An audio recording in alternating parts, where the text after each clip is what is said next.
Meu nome é Leandro Palmeira, sou ativista social, né? Produtor cultural da CUFA Londrina, também coordenador geral aqui da cidade de Londrina e apresentador do programa Planeta Hip Hop da Rádio UFM. Meu nome é Josilane Aletheia de Andrade e eu sou promotora de justiça da 22ª Promotoria de Londrina. Na maioria das vezes tentamos trazer representantes na área jurídica, alguém sempre na área de midiática, né, com certeza, mas sempre alguém também na área de comunicação alternativa.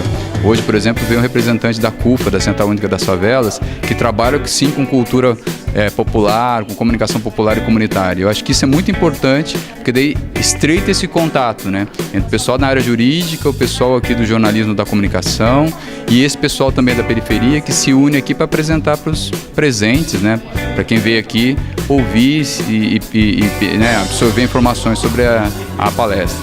Trouxe alguns projetos que já estão sendo desenvolvidos na vara, que buscam a pacificação, o diálogo, soluções de conflitos entre as próprias partes, sem a intervenção do Ministério Público e do Judiciário. A gente tem que trabalhar todo dia essa coisa da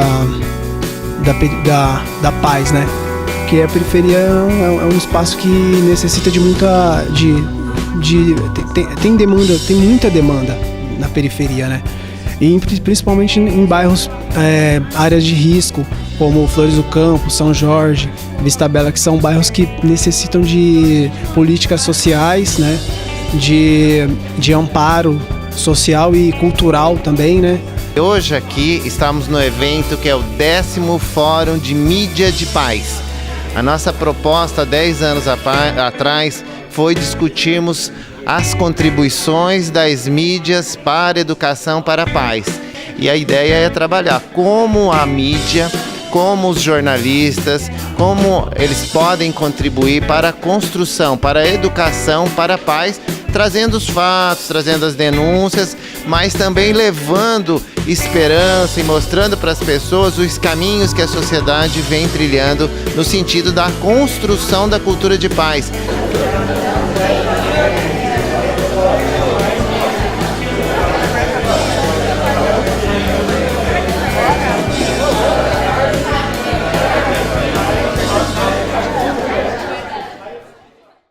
Não é nem seminário, nem palestra, isso é um bate-papo.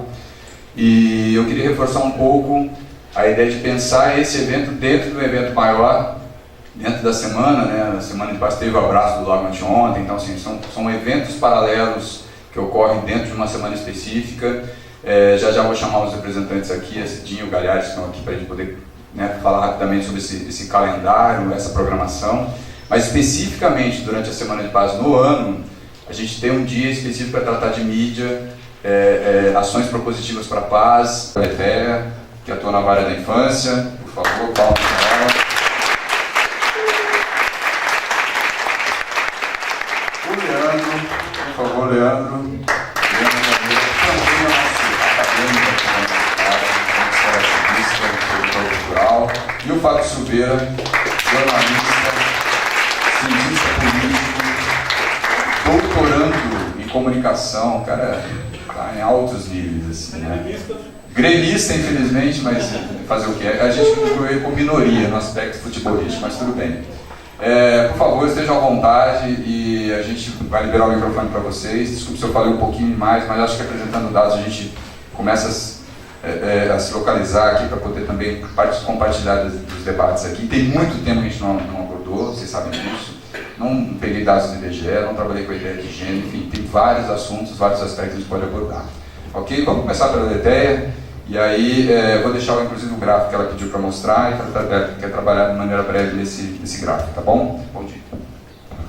Bom dia a todos, obrigada Emerson pelo convite, é um prazer estar aqui com vocês. O Raimundo, colega meu que está aqui hoje, tudo bem?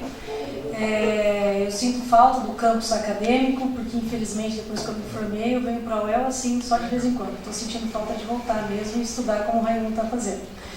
Então, bom dia, é muito bom estar aqui hoje com vocês. O tema ele é bem amplo, né? Mídia, periferia e criança, tá? Eu vim trazer assim 15 minutos, é só uma pincelada, porque é mais um debate do que uma palestra. Essa é a proposta aqui hoje, né? Mas eu vim trazer algumas coisas para vocês que são novas, que não deveriam ser novas, mas são novas percepções que algumas justiças têm trabalhado hoje em dia que antigamente não eram vistas, né? Então, hoje na área da infância, assim como na violência doméstica e crimes contra crianças, são promotorias muito sociais, né? Por que sociais? Porque além do jurídico, que todo mundo tem atuação, elas são muito sociais, elas buscam o quê? Mais a prevenção, ou deveria ser buscado sempre a prevenção, né? E na vara hoje nós temos alguns programas, até tem colegas aqui que estão ajudando e auxiliando, que são justamente o não acionamento da justiça, né? Ah, mas só é da justiça, trabalha na justiça e diga para não acionar a justiça, é um contrassenso. Não, não é um contrassenso, né?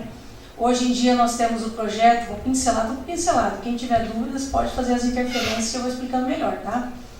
Que seria Caminhando em Família, né? É um projeto também de voluntários que buscam o quê? A constelação familiar nos conflitos familiares, né? Então, assim, às vezes tem um problema de um adolescente que usa droga, que ele está na criminalidade, na infracionalidade há tempos, e todos eles, quase 100% dos casos, têm problemas em casa, conflitos familiares, né? E conflitos familiares grandes, relevantes. Nós temos também a justiça restaurativa, que é o quê? São campos, locais que são estabelecidos quando se há conflito numa forma de diálogo diferenciada. Então são novas percepções, né? Porque na verdade o conflito chega para o judiciário, às vezes para o Ministério Público, quando as partes não tiveram as condições necessárias para estabelecer um diálogo, né? Então, por exemplo, eu briguei com meu vizinho, eu não consigo ir lá e falar para ele, ó, fulano, abaixa o som. Vou dar um exemplo claro aqui, né? Bem simples. Eu não consigo resolver com ele o problema, eu vou lá e demando o juiz, demando um promotor, né? Claro que questões criminais a gente tem que sempre atuar. É um delito grave, um delito sexual contra a criança, tem como você falar para o bandido, ó, você fez isso e vai deixar de receber a pena, né? Mas a gente tem como tentar restaurar o que? Os sentimentos das pessoas, os diálogos. Porque a vítima, ela é vítima tanto do crime quanto do sentimento que ela fica refém, né? Então ela fica refém de uma raiva, de um ódio, de ter sido violada a intimidade, de ter sido violado o corpo, de ter sido violado o patrimônio, de ter sido violado tanta coisa. Por exemplo, esses dias eu peguei um pai num ato infracional de roubo, um homem, não é nem a mulher, porque geralmente a mulher se abala muito mais. E ele dizia o seguinte, eu preferia ter morrido do que ter sobrevivido. Eu falei, nossa, mas não aconteceu nada com o senhor fisicamente. Ele falou assim, não, ele mandou eu ajoelhar e ele me deu 2 tapas no rosto na frente do meu filho. Ele falou assim, para mim acabou minha vida, eu quero morrer. Ele falou, na audiência. Então o que a gente tenta buscar hoje em dia? Pacificação, porque a vítima não é só vítima do crime, ela é vítima do sentimento que ela vai se tornar refém depois, né? Então nós temos vários programas. Esse que o Emerson trouxe da lei, que é uma lei recentíssima, que é a violência institucional, né? O que é isso, a violência institucional? Ela é muito mais séria do que a gente imagina. Por quê? Porque no Brasil, quem nunca ouviu falar em acolhimento, que antes era os tal dos abrigos, né? Quem nunca ouviu falar dessas instituições que mais viram depósitos de gente, de pessoas, do que ressocializar, do que criar vínculo afetivo, do que criar socialização, humanização, né? Então, por exemplo, assim, eu sou promotora que atua nas 2 vagas da infância, tanto aquela infracional, que é o adolescente que pratica um crime, né, que é um ato infracional, quanto na justiça da infância protetiva. O que é isso? Quando a criança é vítima de um abuso, vítima de violência, ela precisa ser acolhida numa instituição, o pai precisa ser destituído do poder familiar, ela precisa ser adotada. Então, assim, eu trabalho nas 2 áreas, eu trabalho na infância geral de Londrina. Então a gente vê um caminho que é um desafio mudar esse caminho, né? É toda uma logística, uma percepção, conceitos enraizados, que seria o quê? Hoje em dia uma criança ela é vítima em casa, vamos dar um exemplo aqui, claro, ela é vítima de abuso sexual do pai e do padrasto, isso é comum. E aí a mãe, ao invés de proteger essa criança, ela protege o agressor, então ela não quer perder o marido e o convivente. Enfim, por vários motivos, tá gente? Aqui não é críticas, não são julgamentos. Estou trazendo só dados do que acontece onde eu trabalho. Aí essa criança quer ficar com a sua mãe, mas a mãe quer ficar com o convivente. E aí ela não pode ficar nesse ambiente. A gente vai lá e afasta esse agressor judicialmente, né? que acontece? Essa mãe ela continua em contato com esse agressor. Muitas vezes a gente tem que acolher essa criança. O que é acolher? Colocar numa instituição. É o pior dos piores dos piores, né? Muitas vezes na justiça da infância a gente não busca o melhor interesse da criança, que está na lei. A gente tem que sempre buscar o melhor interesse da criança. A gente busca o que é menos pior para essa criança, né? E a gente tem que sempre trabalhar com uma perspectiva positiva de mudança. Mas o fato é que essa criança às vezes é acolhida institucionalmente. E aí, se esse processo demora, se essa justiça é lenta, no passado nós temos aí, há 10, 15 anos atrás dados bem alarmantes em relação a isso. Essa criança ela cresce na instituição. Isso é uma clara violência institucional, que está dizendo a nova lei aqui, que não entrou em vigor ainda, mas já foi sancionada. O que é isso? Ela passa a viver numa instituição. Viver em instituição é ser violentada todo dia. Como violentada fisicamente? Não. Psicologicamente? Muitas vezes psicologicamente. Moralmente ela é violentada. Sabe por quê? Porque ela deixa de ter afeto. Ela deixa de ter o quê? Convivência social. Ela não vai no mercado com os pais, ela não vai numa igreja no final de semana, ela não frequenta um shopping, ela não tem um time de futebol de escola. Na própria escola, ela é segregada socialmente. Nós temos menino de abrigo aqui na escola, nós temos 5 meninos de abrigo aqui de escola. Nós temos 2 meninas de abrigo aqui de escola. Então, assim, essa criança, ela deixa de ter o quê? Que eu vou falar da violência depois. Isso é o que eu pego, tá, gente? No dia a dia. Não precisa ser nada filosófico nem jurídico. Ela deixou de ter vínculos afetivos na vida. Ela deixou de ter vida social. Ela deixou de ter vinculação. Ela não sabe o que é ter uma referência de pai, de mãe, de tio, de cuidador, de carinho, de afeto. O que aconteceu? Nós temos aqui 10 casos claros que eu estou contando aqui para vocês. Com 15 anos, 12, de 12 começou a usar droga, 14, 13, praticar crimes contra a própria instituição, a furtar, a bater em educador e a fazer tudo. E o caminho é o quê? É o sense. Olha só que tragédia que eu estou contando para vocês. É a pior das tragédias humanas. Por quê? Essa criança que era objeto de proteção do Ministério Público do Judiciário, tá? Ela passa por instituições de acolhimento, que são sistemas falhos, sim, e ela culmina onde? Num sense da vida. O que é o quê? Que é uma prisão para adolescentes. Tá? É como se fosse uma medida de internação. E fica lá. Aí ela sai de lá, muitas vezes ela não tem para onde ir. Ela tem que voltar para onde? Para a própria instituição com que ela permaneceu 10 anos, que ela não tem vinculação afetiva, ela não se sente protegida, ela não se sente acolhida, pois tal. Então aqui em Londrina nós temos várias formas hoje, vários programas nessa área que eu atuo, que é bem social, que é a justiça restaurativa. Tem 2 colegas aqui que fazem parte mais do que eu, inclusive, que é o quê? Buscar ciclos, pessoas preparadas, pacificadores, né? Para que intermediem esse conflito, tá? E tentem pacificar o conflito. Porque o judiciário e o Ministério Público, às vezes, por exemplo, o juiz vai lá dar um parecer ao promotor, o juiz dá uma sentença, eu não vou agradar nem a parte A nem a parte B.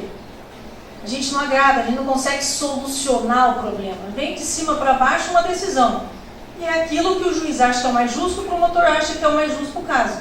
Mas está longe de pacificar as pessoas, né? É raro os casos que vem uma sentença, a pessoa fala, nossa, me senti pacificado, me senti acolhido e atendido. Não, às vezes aumenta mais ainda o conflito da pessoa.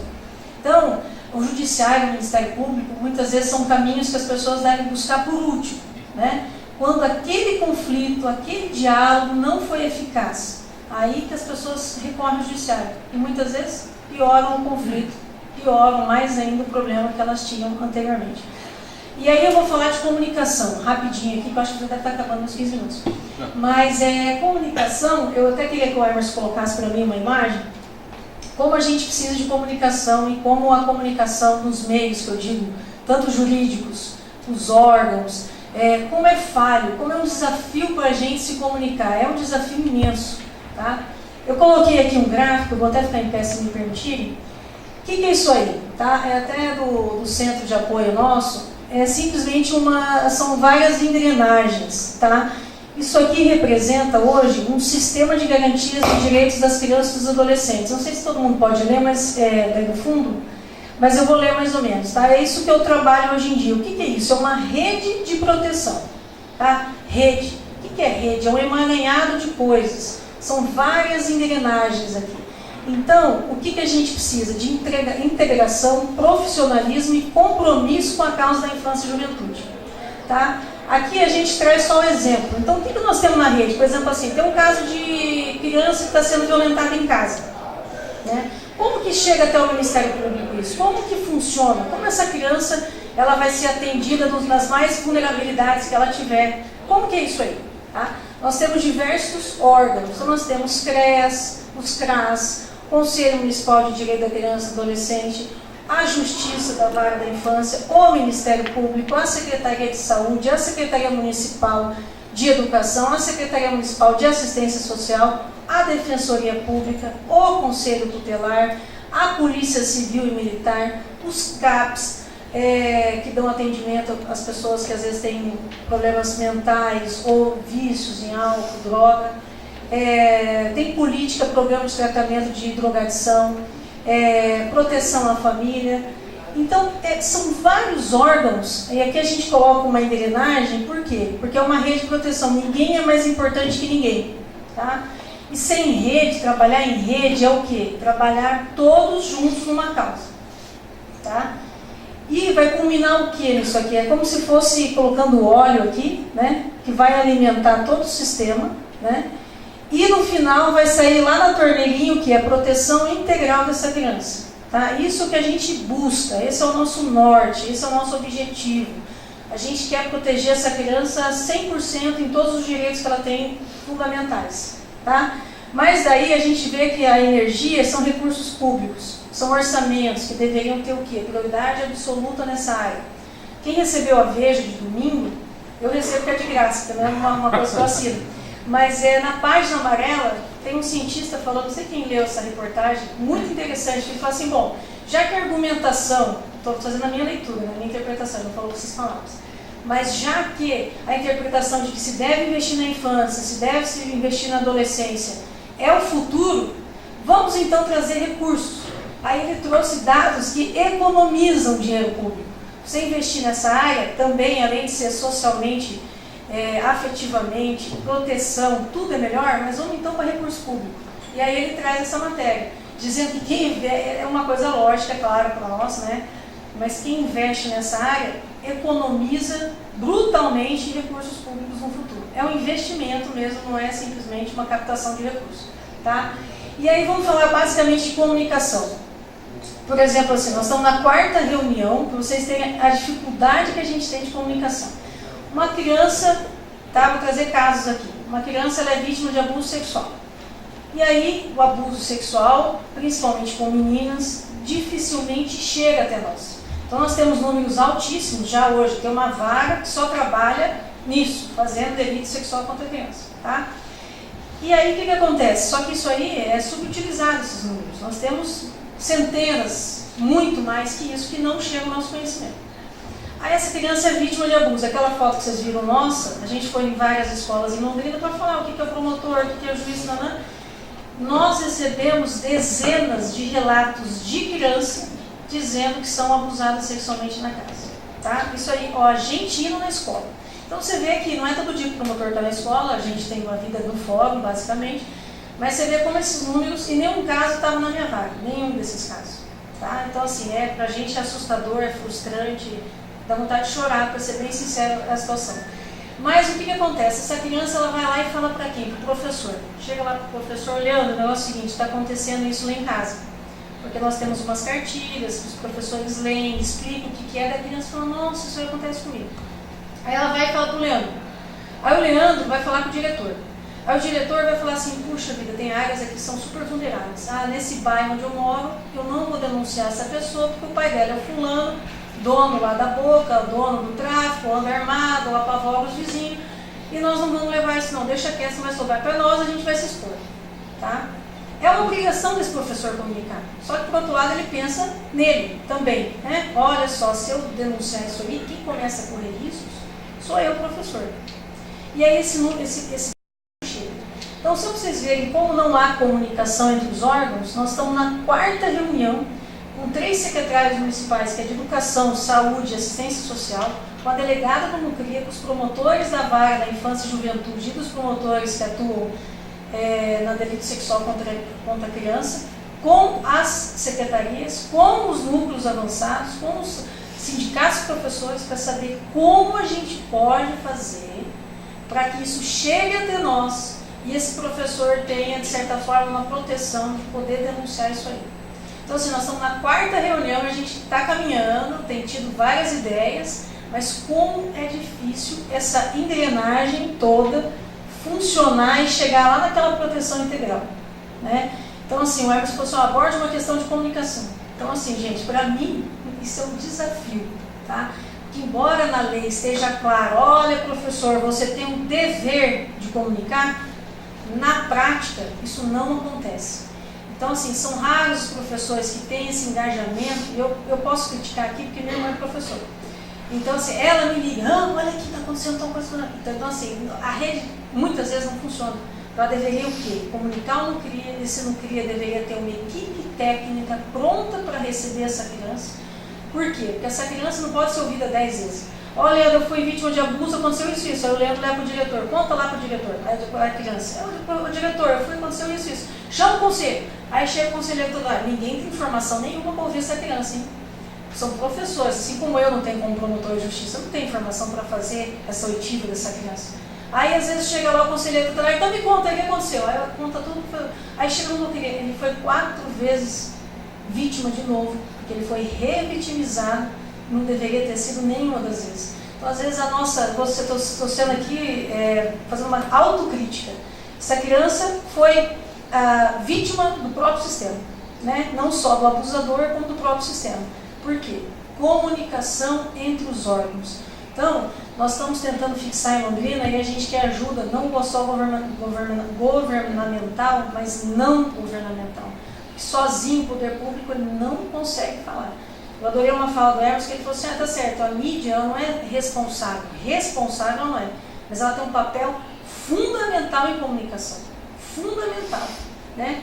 Dados, estatísticas, isso que ele trouxe hoje, deveria fazer o quê? Alimentar o nosso sistema para que a realidade de Londrina fosse o quê? Olha, aqui em Londrina, nossa maior foco, nossa maior atenção deveria ser o quê? Nós temos aqui estatísticas, violência física, moral, sexual, institucional, puxa, o nosso foco tem que ser nessa área. E aí sim a gente estabelecer política pública voltada para isso e fazer essa engrenagem toda funcionar, tá? Então isso é um desafio, a gente tem consciência das falhas, infelizmente, mas é um desafio buscar comunicação entre os órgãos, né? Por exemplo, esse outro caso, claro, tem uma criança em situação de rua. Tá? Nós temos 3 órgãos que atuariam, o Conselho Tutelar, o Centro Pop e a abordagem de rua. Chama um desses, não é eu, porque a criança tem que ser o conselho. Chama o conselho, o conselho não sou eu não, porque tem o Centro Pop que é só disso, só faz abordagem de rua.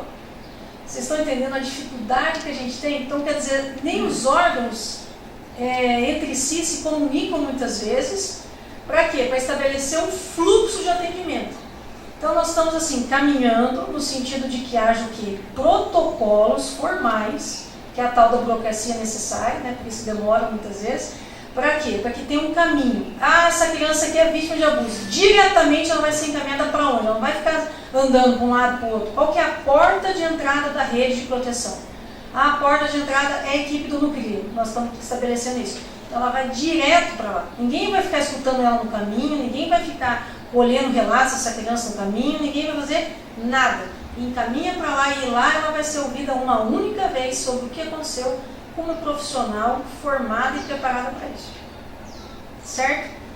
Precisamos fazer o quê? Quais são os nossos desafios? Nós vamos nos encontrar com os professores em reuniões grandíssimas, que são centenas e centenas de professores, para estabelecer esse fluxo, ouvir críticas, saber o que eles querem, ter esse feedback da rede, para quê? O objetivo de fazer o quê?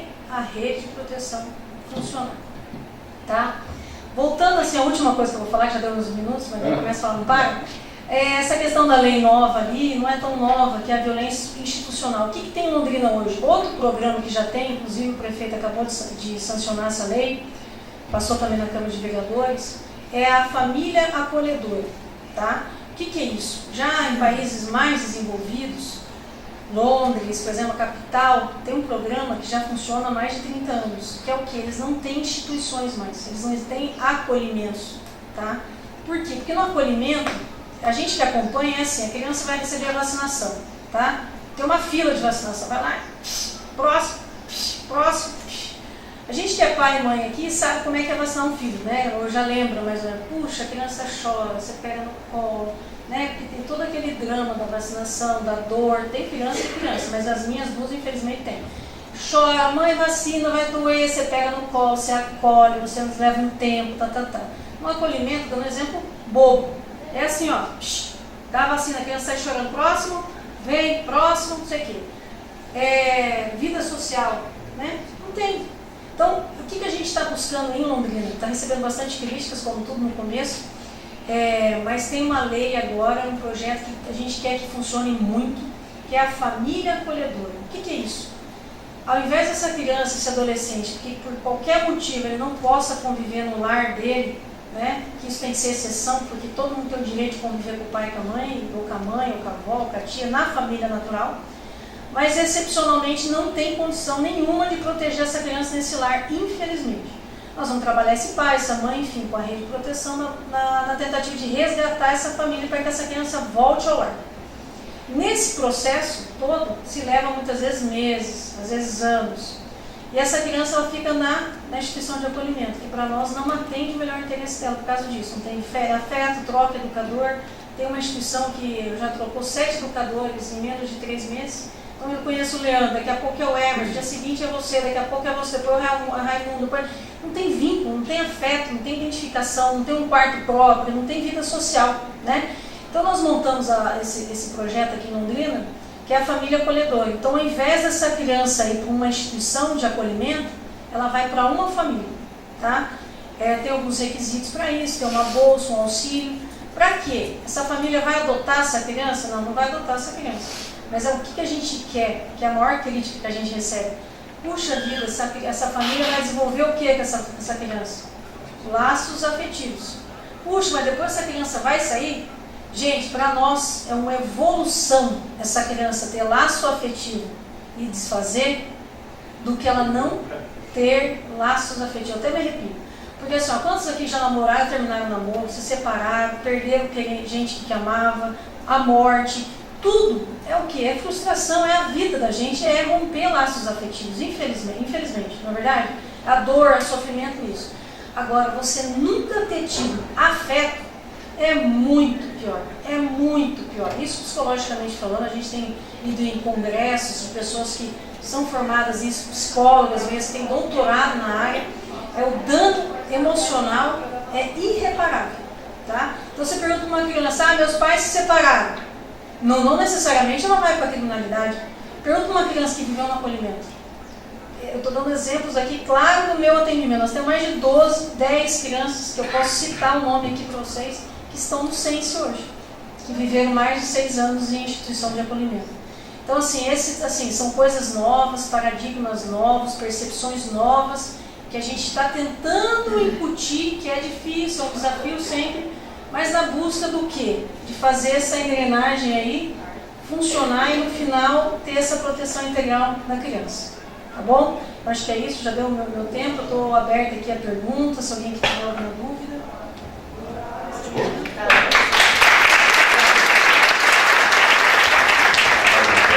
passar agora para o Leandro. O Leandro também vai falar um pouco das experiências. Claro.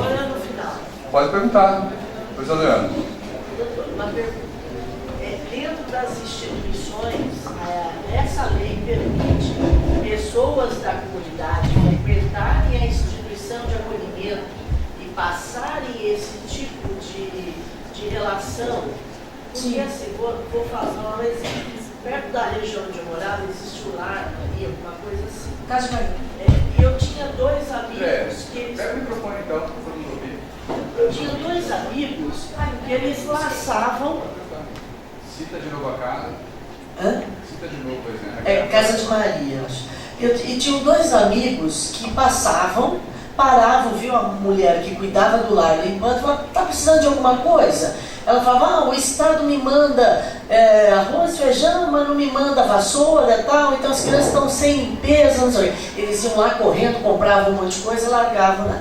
Me contaram isso, aí eu fui até a instituição e pensando nessa situação, falei assim, Poxa, essas crianças estão lá, elas têm tudo tecnicamente, mas a afetividade não tem ninguém que vá lá, senta com elas e fala, precisa de ajuda na tarefa? O que é que você tem? Precisa comprar um presentinho porque a festa de aniversário é na escola e essas crianças não são convidadas, não participam porque tem nem dinheiro para comprar um presente e ir na festa do amigo que a mãe do outro levou um bolo. Então, isso que você estava comentando e tal. Aí eu pedi se eu podia fazer esse tipo de atendimento, embora eu não tivesse tempo, trabalhasse final de semana, mas que eu ajudasse dessa forma, dentro da minha possibilidade, como referência para esse tipo de coisa. Tanto que quando eu fiz uma única visita, as crianças foram lá, abriram para mostrar as gavetas de roupa delas, como que elas faziam. Assim, me deu até uma dor no coração, não é? Aí elas falaram, não pode, porque você não pode vir na instituição, você não pode... Então assim, eu falei, puxa vida, deveria ser uma situação em que você pode ajudar de alguma forma e pessoas da região poderiam fazer isso com esses lares que existem espalhados por Londrina e não se pode, porque a lei não permite, não se tem. Eu até entendo, mas essa nova situação permite isso além das famílias de acolhimento? Então, isso é uma coisa boa, isso aí mudou bastante na verdade. Hoje em dia também lá na Vara nós temos um programa chamado apadrinhamento afetivo. O que é isso? Quando essa criança não tem ninguém ainda, família acolhedora, tá? Porque isso é um projeto bem novo, nós temos um casal cadastrado, então assim, não dá para dizer que está funcionando, mas tem na lei e está começando. Então praticamente mais de 100 crianças em acolhimentos nós temos hoje, mais de 100 crianças e adolescentes. E aí o que acontece? Nós temos esse programa que é o apadrinhamento afetivo. O que você pode fazer? Você vai lá na Vara, tem a equipe do NAI, que é um núcleo de atuação ali no judiciário, que é o que? Pessoas formadas em psicologia, assistência social, pedagogia, que são uma equipe. Você vai dizer qual é a sua atenção, qual que é a tua intenção, qual é o perfil da criança ou adolescente que você tem interesse. Você pode ir lá, conhecer e você faz um cadastro. Aí você faz parte desse programa do apadrinhamento afetivo. Você pode ajudar de duas formas, afetivamente e materialmente, tá? Você pode pagar uma natação, um curso de inglês, alguma coisa que é dinheiro, ou você fala, olha, eu não tenho dinheiro para contribuir, mas eu posso pegar no final de semana, ajudar na tarefa, levar para um shopping, passear no lago, fazer o que for possível. E aí tem alguns requisitos, você não pode ir uma vez e sumir da vida da criança. Você não pode ir, como acontecia também no passado, e pegar a vinculação com a criança e pedir adoção dessa criança. Você não pode ir e ajudar e nunca mais só dar dinheiro também e não aparecer para nada. Então assim, são alguns requisitos que a equipe vai entrevistar a pessoa, vai ver a real intenção dela, a condição, a capacidade que ela tem e o que é o interesse dela. E nisso vai selecionar o perfil. Então, hoje em dia, graças a Deus, nós temos assim várias pessoas que estão cadastradas, isso está funcionando muito bem, pessoas que estão cadastradas nesse apadrinhamento afetivo. E aqui eu quero trazer um exemplo de uma mulher, que ela é terapeuta floral, ela pegou uma adolescente, gente, eu adoro trabalhar na área boa, assim, ainda tem umas coisas boas que dá ânimo pra gente trabalhar, que às vezes é um caso só que marca. Pegou uma adolescente ela é psicóloga, essa mulher. Ela pegou uma adolescente super complicada, e a gente traz o perfil de complicada pelo que a instituição traz. Mas ninguém vê por trás, por que essa menina é complicada? Né? Enfim, qual que foi a violência que ela já sofreu, ausência de afeto, abandono, nossa, é muita coisa para culminar nessa complicação da menina. E só dessa mulher ir todos os finais de semana e pegar essa menina uma vez durante a semana, fazer a tarefa com ela, dar amor, dar carinho, ela ajudou com a terapeuta floral, que ela diminuiu a ansiedade da menina, é impressionante o mudança de comportamento em 1 ano dessa menina. Eu me arrepio com essas coisas porque, enfim, me emociona demais, porque é uma mudança de paradigma na vida daquela criança, né? Então, assim, ao invés de a gente ter uma adolescente revoltada, às vezes infratora, cometendo ato infracional, essa mulher ajudou essa menina a mudar a vida dela, né? Então, são coisas que existem. Então, se a senhora quiser, tem como ir lá na Vara, falar no NAI, é bem simples, e a equipe vai falar qual que é a tua intenção, aí vai identificar o perfil da senhora e o que a senhora, qual que é a tua intenção, aí eles vão achar adolescente, o perfil, o que seria correspondente. No apadrinhamento, a criança ou adolescente pode passar o final de semana na casa? Pode. E aí, o que acontece? É tudo um processo. Primeiro você vai lá, vai conhecendo, vai pegando, não sei o quê. Nós temos um único caso aqui de apadrinhamento afetivo que vai culminar numa adoção. O porquê que vai culminar numa adoção? Porque são adolescentes que não tem ninguém quer. Então, por exemplo, você pesquisa lá o cadastro de adoção no Brasil inteiro, não tem ninguém que quer. É muito difícil adotar adolescente, né? Mas a família criou um vínculo tão grande com esse adolescente é da idade dos filhos do casal. Então, assim, é outro caso que é maravilhoso. Vai ser adotado um adolescente, que é um caso raríssimo de acontecer, né? Mas pode passar final de semana, viagem, final de ano. O que a gente quer é isso, que esse adolescente tenha vida social, né? E só voltando aqui rapidinho, esses dias eu estava vendo uma reportagem, até em inglês, que eu estou treinando meu inglês, que é muito bom, e lá naquele TED Talk, e aí uma refugiada síria, ela deu uma palestra, meu Deus do céu, eu achei espetacular, que ela dizia o seguinte: o mundo está evoluindo em várias coisas, inclusive na parte ruim, mas há uma evolução. Da criminalidade, beleza, mas há uma evolução da mudança social, o mundo está crescendo, são novas tecnologias, a gente está evoluindo em tudo. A única coisa que eu tenho certeza que a gente não está evoluindo, que poderia estar evoluindo mais, é na humanização, né? Olhar o ser humano como se, né? Ela criticava como que é a visão da Europa hoje em relação ao refugiado. Esquece-se que aquela pessoa é um ser humano, né? Ela está vindo aqui para acabar com a cultura americana, com a cultura europeia, coisa e tal, mas esquece de olhar a humanização. Então o que essa mulher fez com essa adolescente foi isso, humanizou essa menina, né? Então ela tem possibilidade de ter outro futuro. Acho que você tinha uma pergunta também atrás dele, né? Sobre a adoção, por que a família que está apadrinhando não poderia pedir adoção? Tá, a gente tem casos aqui famosos no governo. O que acontece? Você pode adotar em raríssimas exceções, até o apadrinhamento afetivo. Putz, eu peguei um adolescente, levei para casa para apadrinhamento afetivo, criei laços com ele. Puxa vida, eu queria adotar esse menino. Beleza, você pode? Pode. Uma exceção qual é? De se pesquisar todo o cadastro nacional de adoção e não ter ninguém cadastrado que queira. Por quê? Porque se tiver alguém cadastrado que queira, é o caminho correto. Porque os casais que não conseguem engravidar, ou que ou tenha também homoafetivos, tem vários tipos de pessoas que buscam a adoção dessas crianças. Elas vão lá, elas se capacitam, elas querem, elas entram numa fila, elas têm que fazer um curso hoje em dia, elas têm todos os requisitos, não pode ter antecedentes, enfim, são vários requisitos. E aí vai lá, eu, por outros caminhos, pego o vínculo, por exemplo, o Leandro aqui. Puxa, eu vou querer adotar, eu furo toda a fila e todo o sistema. Isso é crime, isso não pode. Mas pode quando? Quando eu pesquisar esse cadastro, falar, puxa vida, não tem ninguém interessado. Aí você pode adotar e para nós é o melhor caminho é a adoção. Você falou alguma coisa, Raimundo? Não? Eu queria acrescentar alguma coisa, enfim, opinar aqui,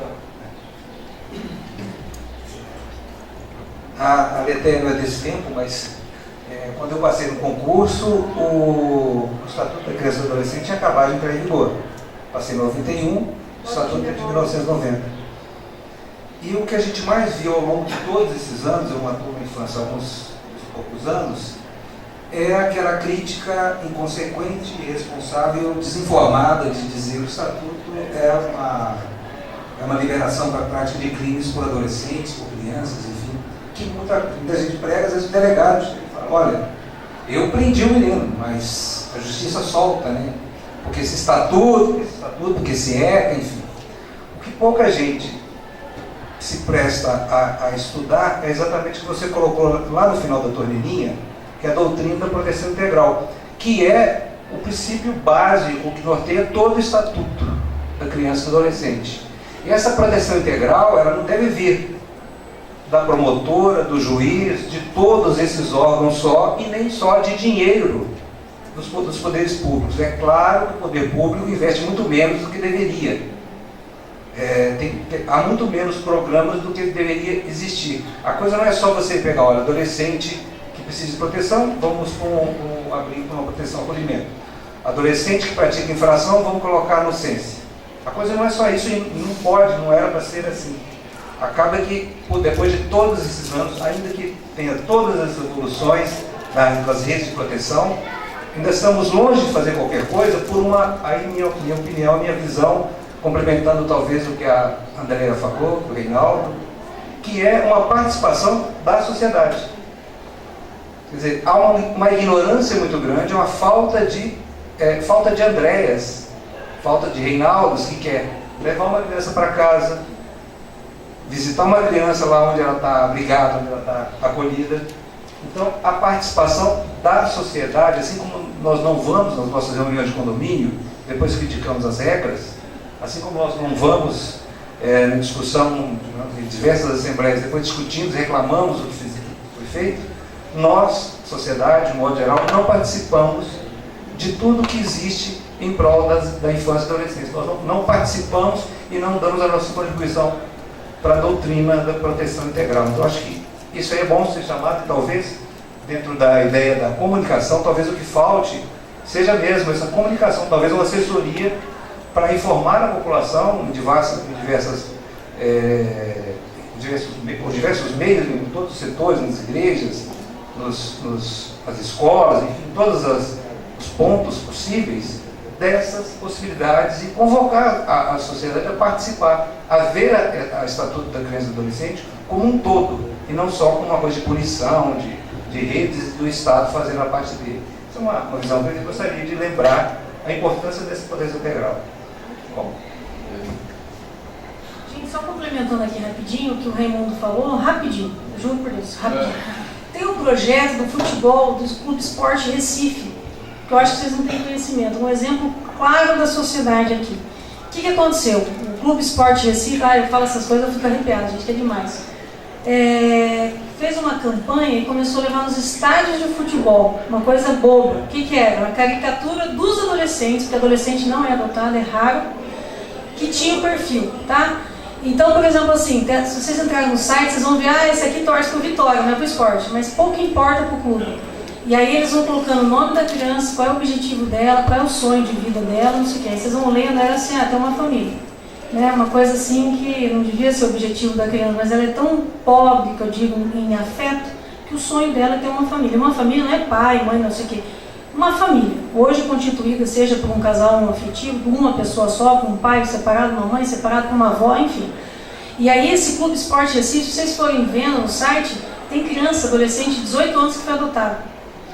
Entendeu? Assim, tem vários casos, acho que são uns 10, 12 de crianças e adolescentes que eles começavam a divulgar a caricatura desse adolescente e falar, eu torço pro esporte, eu gosto de jogar bola, meu sonho é ter uma família, tenho 18 anos, adoro soltar pipa. Aí botava no estádio. Aí as famílias iam procurar o judiciário, o Ministério Público, se cadastravam e isso culminou em dezenas de adoção. E hoje aqui também, rapidinho, antes tinha uma visão assim, não vamos expor a criança e adolescente dentro do abrigo. Não vamos expor. Isso aí é imagem infantil, tem toda uma dialética em relação a isso, né? Puxa, expõe, está expondo a imagem de uma criança que não tem pai e mãe para proteger. Não expõe, essa criança fica lá dentro do muro, ninguém tem conhecimento que ela existe. Aí o que aconteceu? Duas profissionais daqui da UEL, eu queria fazer isso, a juíza na época me deu um cuts. Falou, não, nem pensar, eu queria filmar essas crianças e adolescentes que não têm perfil de adoção, que geralmente é de 7 anos para cima, falar qual a expectativa, ouvir a vozinha dela, qual é o sonho, qual é não sei o que, e passar nos cursos de adoção. Né? Para quê? Para o casal que já está buscando adotar uma criança, às vezes se identifica com a voz, fala, parece tua mãe, fala, olha aquela criança, se identifica, a imagem, o som, ela é muito mais sensível que você pegar um papel e ler lá, fulana tem 12 anos, não sei o quê, né? E aí na época não deu certo, muito o Ministério Público ia fornecer equipe de jornalismo para fazer de Curitiba. Aí agora, olha só como as coisas estão mudando para melhor também. Uma equipe aqui de comunicação, não sei se é de comunicação, ciências sociais, não sei. 2 profissionais fizeram a habilitação com esse projeto e foi autorizado. Agora elas vão nos acolhimentos, vão filmar as crianças e adolescentes que não têm perfil mais de adoção e vão colocar isso para a sociedade. Para quê? Para que alguém venha e faça um apadrinhamento afetivo, que é só esse levar no final de semana, para que vire uma família acolhedora e você leve essa criança para casa, ou para que vire uma futura adoção. Tá? Também iniciativa que não é do poder público e como ajuda a gente é fundamental nesse sentido. Valeu. Que isso. Bom dia, primeiramente, né? E eu queria agradecer aqui pelo convite, vou falar rapidão também. Né? Meu nome é Leandro Palmeira, ele já me apresentou aqui, mas eu quero me apresentar como ativista da CUFA, da Central Única das Favelas, e movimento dos artistas de rua também, daqui de Londrina. Eu sou morador do bairro Vista Bela e eu trabalho com um projeto social dentro do bairro, para jovens, crianças, né, e para as famílias também. A gente trabalha na linguagem do grafite, do rap, da literatura, enfim, de todas essas linguagens, para que a gente consiga se comunicar com os jovens, né? Que o Vista Bela é um bairro que eu acredito que todos aqui conhecem, não sei se todo mundo já foi lá, mas eu acho que pela mídia, que estigmatiza bastante o bairro, né? Todos os dias os caras falam do Vista Bela, nem enquanto não acontecem as coisas lá, eles falam do Vista Bela, né? E, enfim, não só do Vista Bela, né? Do Flores do Campo, né? Que estão nas mesmas condições no São Jorge, que também é tudo ali do lado. Mas enfim, o que tô querendo dizer é que o que ela estava dizendo sobre o Estado é que quando você mora num bairro que nem o Vista Bela, que é um bairro que o Estado ele é ausente, e o nosso trabalho com os jovens e com as crianças lá, eles crescem com aquela realidade ali, vendo as pessoas sendo assassinadas, acham que aquilo é normal, né? A banalização da violência, e ver que todos os dias as mulheres ali sofrendo violência, cresce vendo aquilo como se fosse uma coisa comum, como uma coisa normal, né? E eu vejo, eu vivo aquilo todos os dias, eu estou ali, tá ligado? E aí a gente procura fazer oficinas de grafite para os meninos no final de semana, oficina de teatro. Tem uma biblioteca lá também que a gente trabalha junto com eles, para que os jovens eles tenham uma opção, eles tenham ali uma outra alternativa, e não ficar só olhando para aquele lado, pro lado do tráfico, que é o lado onde que vai levar o jovem para a cadeia, para o cemitério, entendeu? E a gente procura trabalhar essa linguagem, a linguagem do hip hop, do grafite, que é uma linguagem que chama a atenção das crianças, chama a atenção dos jovens, embora seja muito difícil trabalhar com puxar a atenção do jovem. É muito difícil, sabe? É uma concorrência, você trabalhar a arte com o jovem, se você não for eficiente, o jovem ele vai para outro lugar, ele vai para o baile funk, ele vai para o cinema, ou ele vai para o shopping, entendeu? Ele não vai querer participar daquele movimento que a gente está fazendo ali. E, enfim, se alguém quiser fazer uma pergunta aqui também, né, quiser interagir com a gente, pode falar. Eu quero perguntar o seguinte: do mesmo jeito que os traficantes são referência, você também é. Como é concorrer com os traficantes nessa concorrência? Então, na verdade é assim, a gente trabalha com... Infelizmente, irmão, a maioria dos moradores a gente conhece, porque a gente trabalha todos os dias ali, e a gente pega o ônus e o bônus da situação. Mas aí a gente fica refém do tráfico e refém da polícia também. Porque se eu for contar pra você quantas vezes que eu já tomei geral, acho que eu vou ficar aqui o dia inteiro falando. Eu já apanhei de polícia. Porque a violência também vem do Estado também. Não tem como você partir para um lado ou para o outro, né? E a arte é a única saída, irmão. É a cultura, sabe? Pra gente tentar mudar essa realidade, tipo o racismo, por exemplo. O racismo é uma coisa... O racismo é cultural. Não adianta os caras chegar lá e falar assim, não, a partir de hoje vai existir um decreto que vai acabar com o racismo. Isso é mentira, irmão.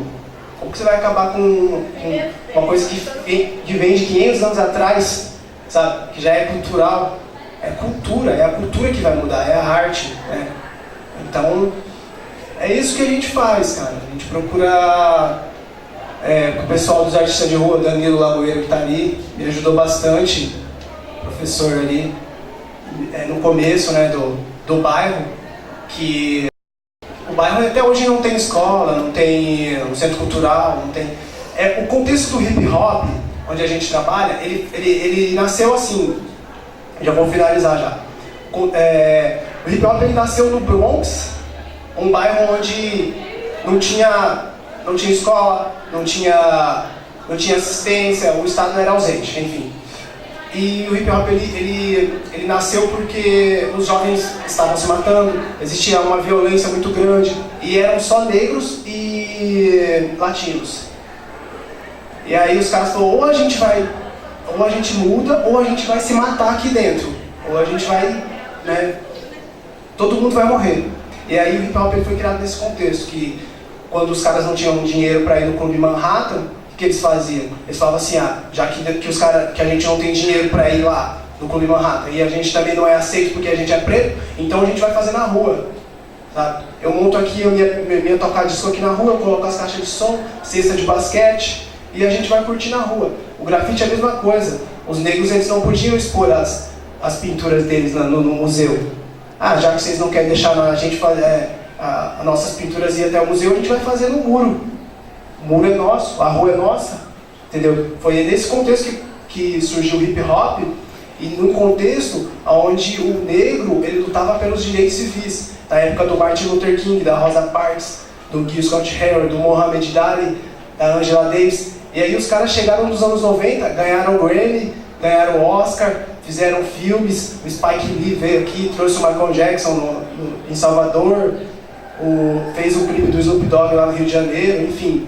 E o hip hop hoje ele é tudo essa arte que toca no mundo inteiro.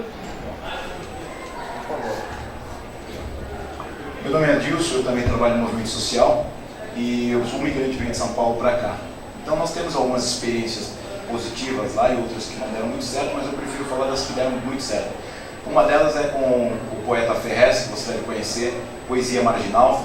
Nós começamos uma história de fazer sarau para a rapaziada, o pessoal não tinha o que fazer no final de semana e nós começamos a fazer os saraus, né? Eu venho da Zona Sul, para quem se localiza ali, Capão Redondo, aquela região, uma região onde o índice de violência era tão alto quanto é no seu bairro, e que nós conseguimos, com um trabalho e com bastante tempo, inculcar na cabeça da moçada que, olha, ler e escrever é a melhor arma que nós temos, né? E trocar essa ideia da marginalização. E começamos a criar cultura de adquirir cultura. Então eu vejo como esse trabalho do seu está sendo muito importante para a comunidade e como dá ainda para a gente agregar muita coisa, criar algumas pontes aí, até com a própria universidade, nesse sentido. Eu acho que esse espaço é um espaço importante para que a gente possa, né, captar essas ideias. E aí eu aproveito para te fazer a seguinte pergunta. Como é que você tem explorado a universidade nesse sentido?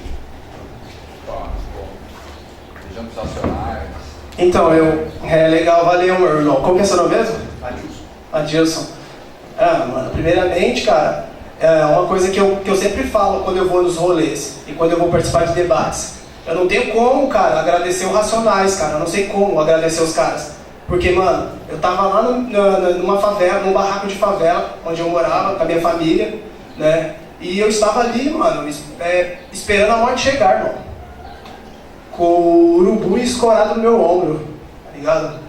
E aí eu comecei a ouvir os caras, e aí eu entendi a mensagem dos caras, e aí eu mudei a minha perspectiva, e eu estou hoje aqui dentro da universidade. Eu também faço, eu esqueci de falar, eu sou um aluno de biblioteconomia aqui na universidade. Eu até estava falando para ela que não foi eu que escolhi a biblioteconomia, foi a biblioteconomia que me escolheu, né? Porque eu prestei vestibular para ciências sociais, mas não passei, daí depois eu fiz o Enem e entrei. E está sendo muito legal assim a minha participação dentro da universidade, porque eu estou trazendo a minha história para a universidade, entendeu? E para mim isso é muito importante, sabe? Mas eu vejo que os jovens aqui da biblioteconomia, do jornalismo, a gente sabe que o pessoal do jornalismo eles vão para fora, o pessoal da artes cênicas também sempre participam com a gente lá no nosso bairro jornalismo também, o pessoal das letras. Mas o pessoal da biblioteconomia, eu achei super estranho que o pessoal, eles não dialogam para fora da universidade. Inclusive eu estava até questionando ontem para a galera, lá nos 5 conjuntos tem uma biblioteca, uma biblioteca afro-brasileira, que foi fechada, que fechou porque não tem pessoas para tocar o projeto, né?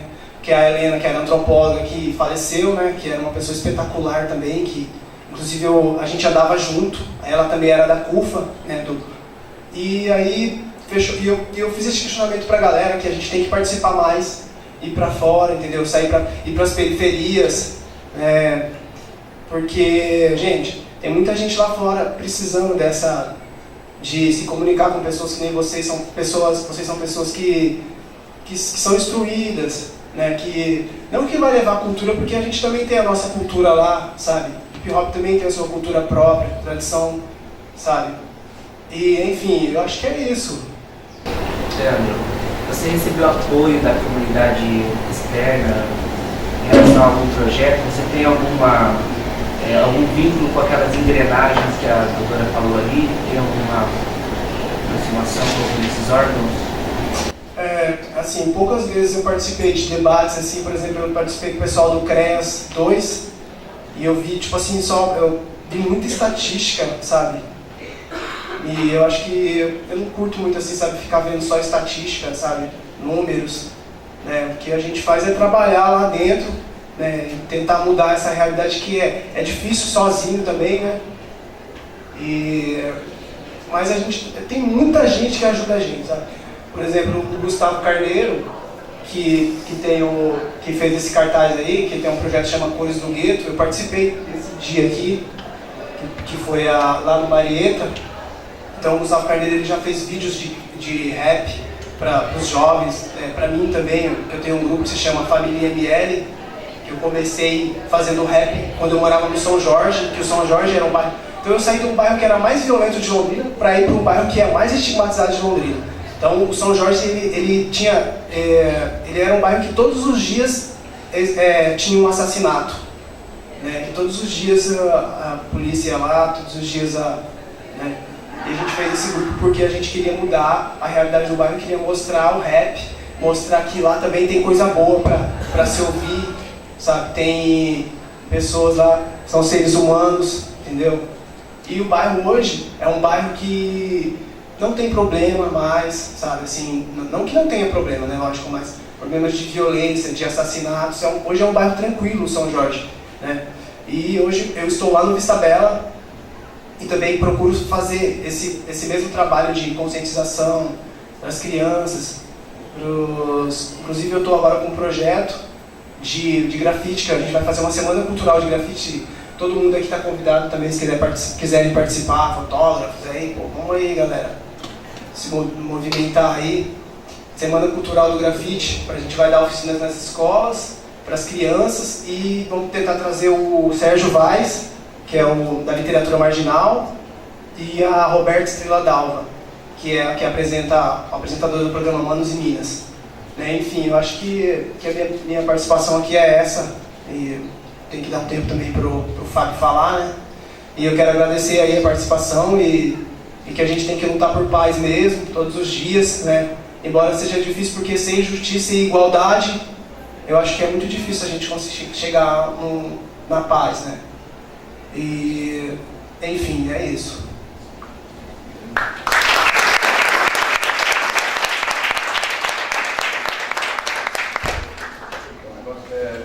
Você tem a data da semana já, do grafite? Então, a gente está para março. Ah, tá, pro ano que vem daí. Sim. Eu só vou, o Fábio Silveira quer apresentar o material, eu vou deixar 2 minutinhos aqui pro Galhardi, pra Cidinha, até para te dar o recado também da semana e da programação. Pode ser, Silveira, rapidinho? Só lembrando que o professor Reinaldo também é parceiro, voluntário desse projeto, e aí a gente quer mostrar também que é uma programação que se estende durante a semana. Peraí. Ele falou 2 minutos, mas não vou falar só 2 minutos, vou falar uns 6, tá? Ou 7. A hora que der 6, você me avisa, por favor. Eu participo do Conselho Municipal da Cultura de Paz e participo da organização Londrina Paziano. E nós trabalhamos aí pela educação para a paz. Eu e a Andréia, nós participamos do Fórum Desenvolve Londrina. E no dia 22 agora a gente promoveu um evento, um fórum, que chama Smart City, Cidade Inteligente. Quando a gente fala Smart City, todo mundo pensa só na tecnologia, né? Celular, computador, georreferencial, tudo isso. E tudo isso existe. Nós estamos estudando o fórum esse ano inteirinho, que cada ano a gente produz um estudo. E a gente está estudando bastante disso. E veio uma pessoa do Instituto do Futuro, são pesquisadores, né, lá da Europa. Não é o Instituto do Futuro que joga as cartas de tarô, tá? 60% deles, dos pesquisadores, acreditam que a gente sabe como é que a humanidade vai caminhar. 40% são céticos, diz que a gente está indo e não se sabe para onde vai, como se fosse um trem, né? Não se sabe. Pesquisadores, cientistas. Mas os 60% acreditam que dá para a gente saber sim. E que se resolve o futuro agora, no presente. Só tem um jeito de resolver no futuro agora. E na história da Smart City, da cidade inteligente, né? A tecnologia, nós estamos fazendo uma onda agora. Eu não sei se vocês sabem, um médico tem um acerto para eles darem diagnóstico e propor um tratamento de 60%, um médico bom. Com os computadores, com os processadores, né, eles conseguem hoje 85%. Nos Estados Unidos, o contador que trabalha com a questão do direito, viu, juíza? Eles conseguem 95%. Pronto, tá bom. É a mesma coisa, se for muito direito, né? É isso. Eles conseguem 95% de efetividade. Então, o que esse palestrante que veio falou? Ele falou assim, olha, daqui 20 anos, não vai ter mais profissões, não vai ter empregos, a gente vai ter tempo para fazer as coisas. Não é isso que é a história da tecnologia? Hoje não é bem assim, não. Depois que inventaram o WhatsApp, eu trabalho muito mais. Tem meia-noite, o pessoal está trocando, né, Cidinha? Tem um pessoal aí meio trocando informações e tal, e aí a gente é consumido, né, e faz um monte de coisa e tal. Então, assim, mas a ideia é que no futuro a gente não tem... mas não vai ter emprego. Existe uma tendência, assim, que o governo, o Estado, né, eles vão pagar para as pessoas. Vai ser mais barato, né, pagar, tá? Ele falou isso, eu não vou falar todas as coisas que ele falou, porque ele falou lá um tempão, né? Mas é uma coisa para a gente pensar. Mas o que ficou claro nessa história da Smart City, já era claro para nós, mas ficou reforçado, vamos dizer assim, que a grande questão, né, em relação à violência, né, os conflitos, primeiro, os conflitos são inerentes aos seres humanos. Se você é humano, você tem conflito. Se estiver junto com alguém, tem conflito. Marido, mulher, pai, filho, tudo tem conflito. Como resolvemos os conflitos é que geram ou não a violência, que é uma condição humana. Violência é fruto das relações humanas. Eu acredito, inclusive, eu sempre falo isso, que é uma metodologia divina, né, que Deus inventou, que é o conflito humano. Se você estiver sozinho, você tem conflito. Sabe aquele filme do Náufrago? Que o cara ficou numa ilha e tal? Ele estava sozinho, não é? Ele fez uma bolinha para tocar e ele ficava dialogando. Quando ele entrava em conflito, em parafuso, ele queria esmagar a bolinha, fazia violência, queria afogar e tal. Então, conflito e condição humana. Como nós resolvemos os conflitos como vai ou não vai gerar violência. Imagina uma sociedade no futuro, então, ele fala isso 20 anos. Ele diz que nas últimas falas dele, ele estava aumentando para 50, né, André? Porque tinha gente que ficava desesperado. Chorava. Nossa, mas como? Aí ele falou, não, fala 50, que daí a pessoa pensa, já vou morrer, não vou estar mais aqui.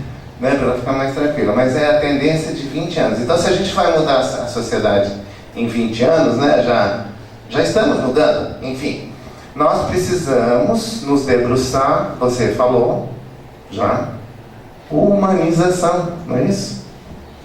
Por que um judiciário tão caro, né? Um judiciário tão caro, a gente investe bastante, né, na área judicial. Para quê? Para resolver conflitos. Ela falou aqui. Por que você não fala com o vizinho para ele baixar o som? Não vou falar com o vizinho. Então, educar para a paz, cidade inteligente é uma cidade educadora para a paz, para a cultura de paz. E falar de paz e lutar pela paz, né, quando fala de justiça restaurativa, sim, paz e justiça.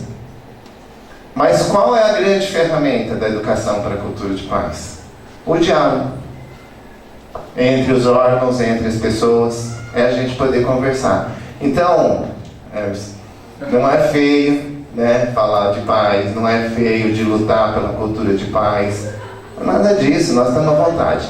essa história dos guetos, dos muros, da jovem que não tem afetividade, ou ele que está entre a polícia e o tráfico, nós também, Cidinha, né? A gente está sempre passando por isso, que eu tiro foto lá com o pessoal da cidade, seus amigos, empresário. Aí eu tiro foto lá na periferia, você tá fazendo abraço da paz aqui com esse, com aquele. Ele fala, mas qual que é o dele? Ele é do golpista ou não? De qual lado que você tá? É muito muro, né, gente? De que lado que eu tô? Eu não tô de nenhum lado, eu tô vivendo a minha vida, tentando compreender o mundo e tentando ter paz e harmonia, né? E a paz e a harmonia pode vir sim agora. Nós podemos começar. Quando você falou de uma mídia que divulga a menina, nós já estamos fazendo isso. Vamos quebrar todos esses muros, né? Tudo isso, porque a hora que não tiver profissão, que a gente tiver mais tempo, eu estou usando essa fala do cientista, né? Quando não tiver mais profissão, o que nós vamos fazer? Vamos ficar o dia inteiro brigando, o dia inteiro na violência? Eu estou falando isso para que a gente tenha nesse momento também essa reflexão. Quanto à Semana da Paz, a 17ª, nós temos mais de 20 eventos. Eu convido vocês a olharem lá todos os eventos. Na quinta-feira, de manhã e de tarde, nós temos a Justiça Restaurativa. Na OAB tem 300 lugares. Quem estiver interessado em conhecer mais da Justiça Restaurativa, pode participar lá com a gente. Obrigado. Agradeço, galera, esse time está aqui representando, né, o próprio projeto, que é amplo. Lembrando que a Andréa Concler também é voluntária do projeto. Aqui está o Mobiliza Londrina, representado pela Esther também. Então, assim, a gente tem vários segmentos, vários voluntariados atuando coletivamente na cidade, tentando se conversar, se conhecer e trabalhar juntos. Né? Fábio Silveira, por favor. Falar de Bom dia, gostaria de agradecer pelo convite do Emerson para participar dessa mesa, agradecer aqui a promotora e o Palmeira que me antecederam. E a contribuição que eu trouxe para esse debate aqui é a contribuição de um projeto de pesquisa, extensão e pesquisa, né, que aqui da UEL. Ele é um projeto multidisciplinar, coordenado pelo Serviço Social, professora Vera Suguinho, mas ele tem várias áreas de conhecimento, várias disciplinas envolvidas. Psicologia, arquitetura, direito, educação física e comunicação. E o que nós vamos apresentar aqui, ele é uma pesquisa dentro desse projeto, desenvolvida dentro da área da comunicação, que é a colaboração que nós teríamos a dar para a compreensão, enfim, dessa questão, que é a questão da violência da juventude, né? Então esse é um projeto que ele tem o apoio do CNPq, enfim. A professora Vera assim, tem uma experiência muito grande nessa área, né? Ela atua nessa área e, enfim. Vamos lá. Da onde parte esse projeto? Em alguns anos, ele tem um mapeamento de alguns anos, se não me engano, 2008, 9, 10 e 13, que é o ponto aqui onde nós estamos fazendo a comparação. Ele conseguiu fazer um mapeamento de todos os boletins envolvendo atos infracionais. Então tem um mapeamento completo, todos os que aconteceram naquele ano. Aí tu vai mapeando por região da cidade o que aconteceu, tu vai mapeando que tipo de infração que é cometida, alguns dados que não são questionados na Polícia Civil quando é registrado esse ato infracional, e que esse silêncio eloquente, por exemplo, é uma coisa que eles não questionam, qual é a escolaridade da criança envolvida, enfim. E a partir daí, nós fizemos um cruzamento, e essa é a parte da comunicação nessa pesquisa. Nós fizemos um cruzamento analisando como a imprensa cobriu, nesse ano de 2013, esses atos infracionais. Então nós temos uma realidade demonstrada a partir dos boletins, né, que foram pegos e mapeados e computados lá no CIAD, né? E aí nós fizemos a comparação com como a imprensa cobriu. Bom, qual o recorte de imprensa que nós fizemos?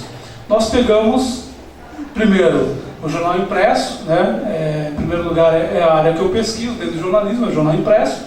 E, em segundo lugar, o jornal impresso tem uma facilidade maior para fazer esse tipo de pesquisa do que, por exemplo, o rádio e a televisão, né? Porque tu tem ali, é mais fácil ter acesso à fonte, né, a qualquer tempo para fazer essa pesquisa.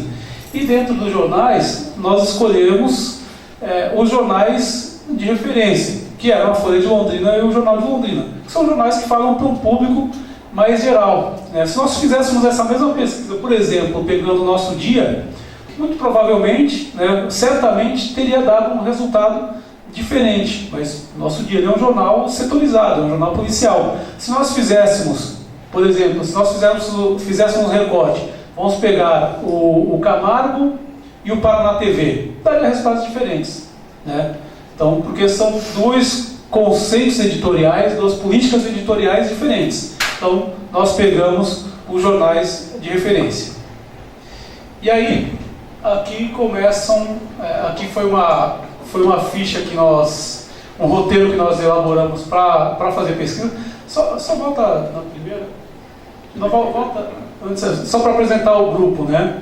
Então, assim, eu estava aqui quando comecei nesse projeto, eu estava aqui no departamento de comunicação, então tinha uma carga horária para esse projeto, né? Hoje, que eu não estou aqui como professor da UEL, eu estou como colaborador externo, enfim, depois eu vou explicar como a gente vai seguir daqui para frente com a pesquisa.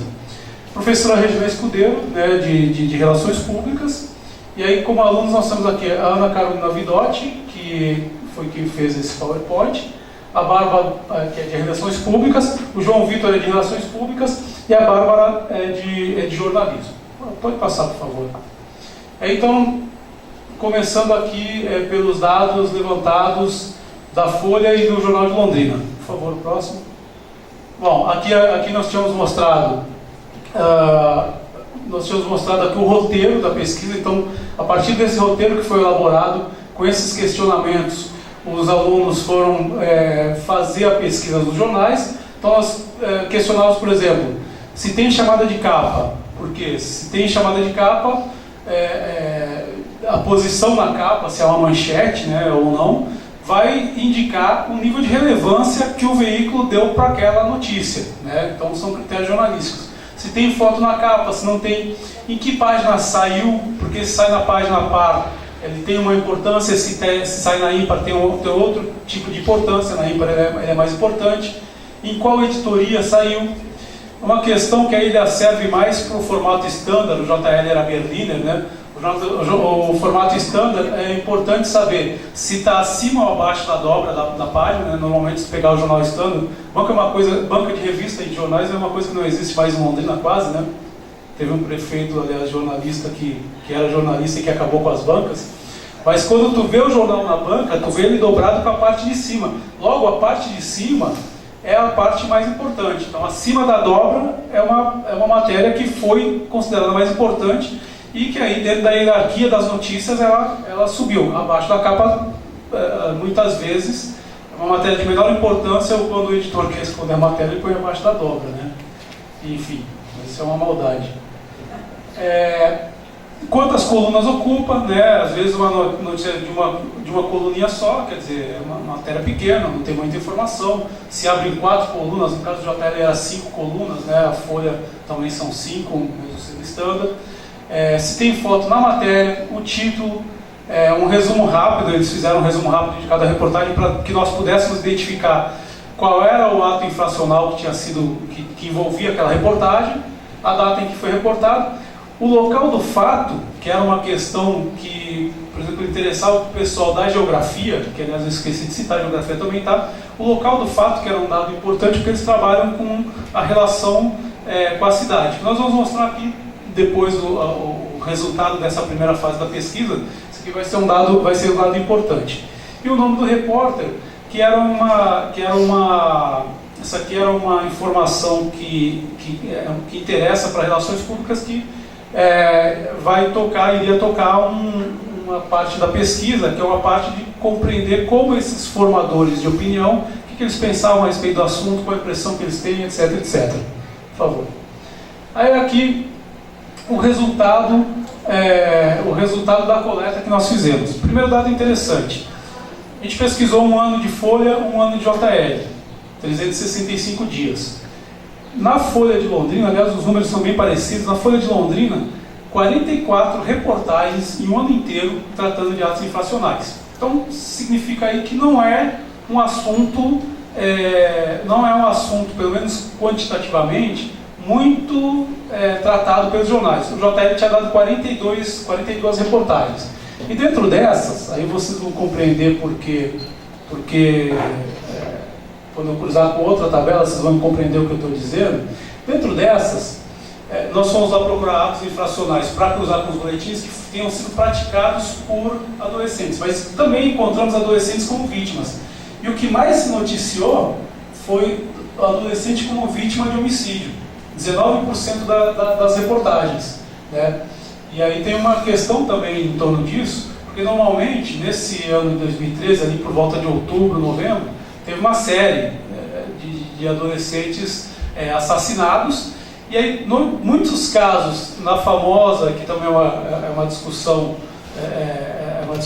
que a gente vai fazer, muitos casos no famoso confronto com a polícia, entre aspas, né? E aí, normalmente, na forma de se apurar esse tipo de informação, se colocava, a versão da polícia.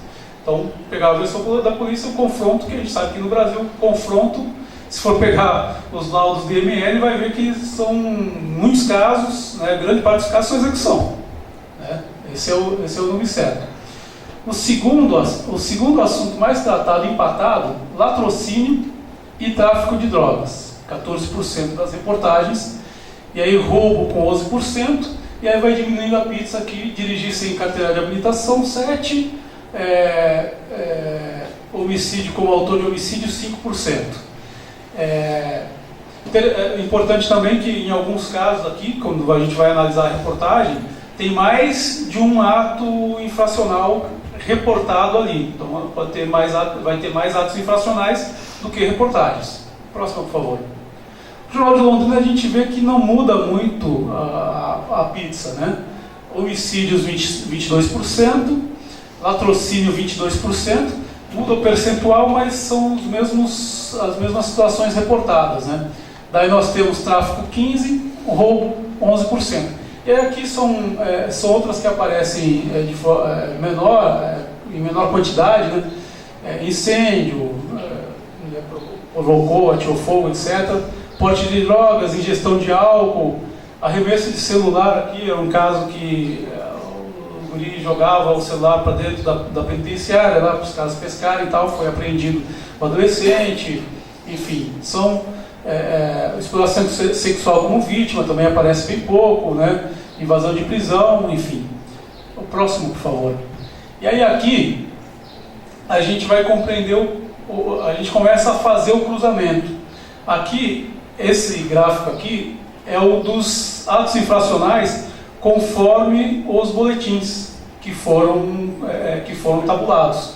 Então a gente vai ver o seguinte, prevista pela lei de drogas, que é o tráfico e o porte, é o que mais aparece, é 1/3. Ali ele é o terceiro, ali no que os jornais cobrem, ele é a terceira. Ele é a terceira. Contra o patrimônio, 28%. Né? Aí aqui, nessa questão do contra o patrimônio, porque essa pesquisa está sendo tabulada em outros anos, e nós vamos também fazer a comparação dos jornais em outros anos posteriores a 2013, até para a gente ter uma amostragem maior para conseguir fazer uma análise melhor desses dados. Mas contra o patrimônio tem de tudo, inclusive o latrocínio, que é um crime contra o patrimônio. É um detalhe importante, como nós não separamos aqui, e aí que nós pedimos para o pessoal que estava fazendo a tabulação dos outros anos para dividir, por exemplo, o que é latrocínio, que na verdade é um crime contra o patrimônio, não contra a vida, né? Mas o latrocínio ele é uma fatia minúscula aqui dentro do crime contra o patrimônio, porque a maioria é furto, roubo, é bem pequeno. Então, o que mais foi noticiado lá, que era pelos veículos de comunicação, que a gente viu nos gráficos anteriores, o que mais foi noticiado foi o latrocínio, que é uma parcela ínfima. Então, o que a gente denota daqui? que a realidade construída pela imprensa é uma realidade diferente da dos boletins de ocorrência.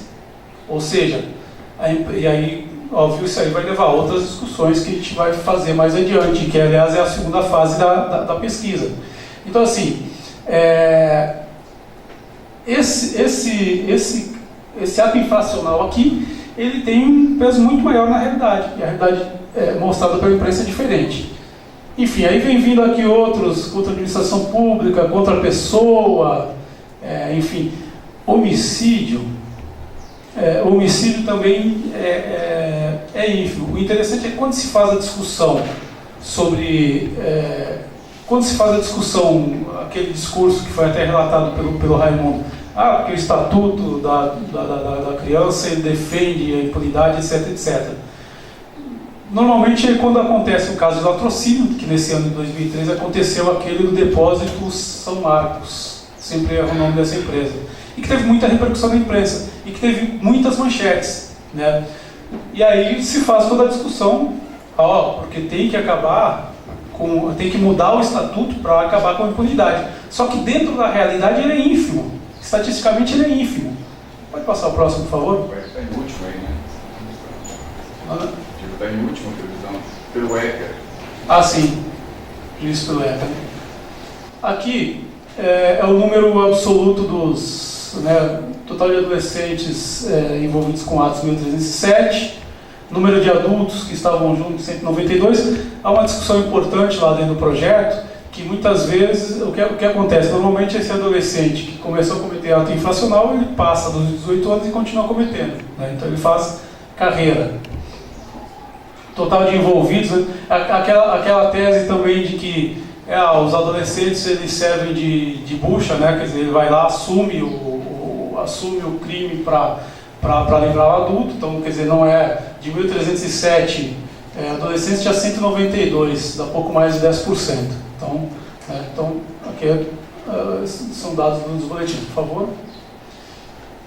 Esse aqui é um outro dado que é interessante para nós, porque essa pizza, ela mostra, e aí assim, é interessante porque também diz muito sobre como se produz o jornalismo dentro da redação de jornal impresso, onde muita coisa se resolve por telefone. O repórter do jornal impresso, ele sai pouco para a rua. Eu tô até estranhando agora na televisão, porque o repórter está na rua.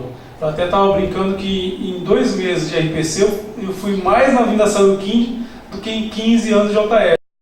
E na verdade, não que o JL não falasse da Saruquim, é que na TV o repórter tem que ir lá. Eu fui lá no JL fazia a maior parte por telefone. E com isso tu perde um pouco da qualidade, inclusive, dessa informação. Porque essa informação sobre a localização, quando se coloca, ou a fonte é a polícia, às vezes não se coloca, mas prestem atenção nisso aqui. 13% dos atos infracionais cometidos, porque lá na pesquisa, e isso nós não conseguimos identificar nas reportagens, porque só nas reportagens cita-se onde é cometido e não onde mora o adolescente que cometeu. Na nossa pesquisa, do projeto que eu estou cruzando com essa aqui da comunicação, é analisado também onde moram os adolescentes que cometeram os atos infracionais, mas preste atenção nesse número: Centro 13%, Zona Norte 22%, Zona Sul 17% e Leste-Oeste 24%. Isso aqui são dados do JL, tá? Próximo. E esse mapa de calor ele é interessante porque ele mostra, com base nos boletins de ocorrência, onde mais aconteceram os atos infracionais. E quanto mais escuro, maior a quantidade. E onde que é? É o centro. Então o centro é onde menos se noticia. E aí quando se fala em estigmatização, etc, que a imprensa acaba contribuindo para isso, né? É disso aqui que o Palmeira estava falando. Então assim, aparece mais a Zona Norte, né? Porque aí também nós colocamos por região da cidade na pesquisa dos jornais, porque muitas matérias falavam tal região, não falava bairro, porque aí a gente não consegue ter o refinamento do bairro, né?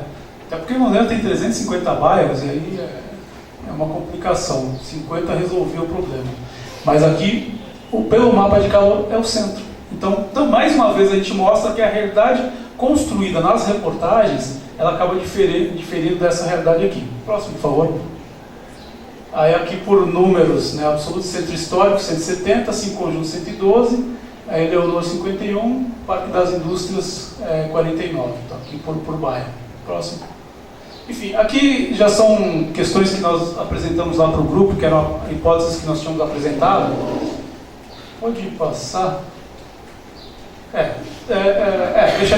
Deixa aí. Porque isso enseja outras discussões. A primeira questão que eu queria colocar é o seguinte.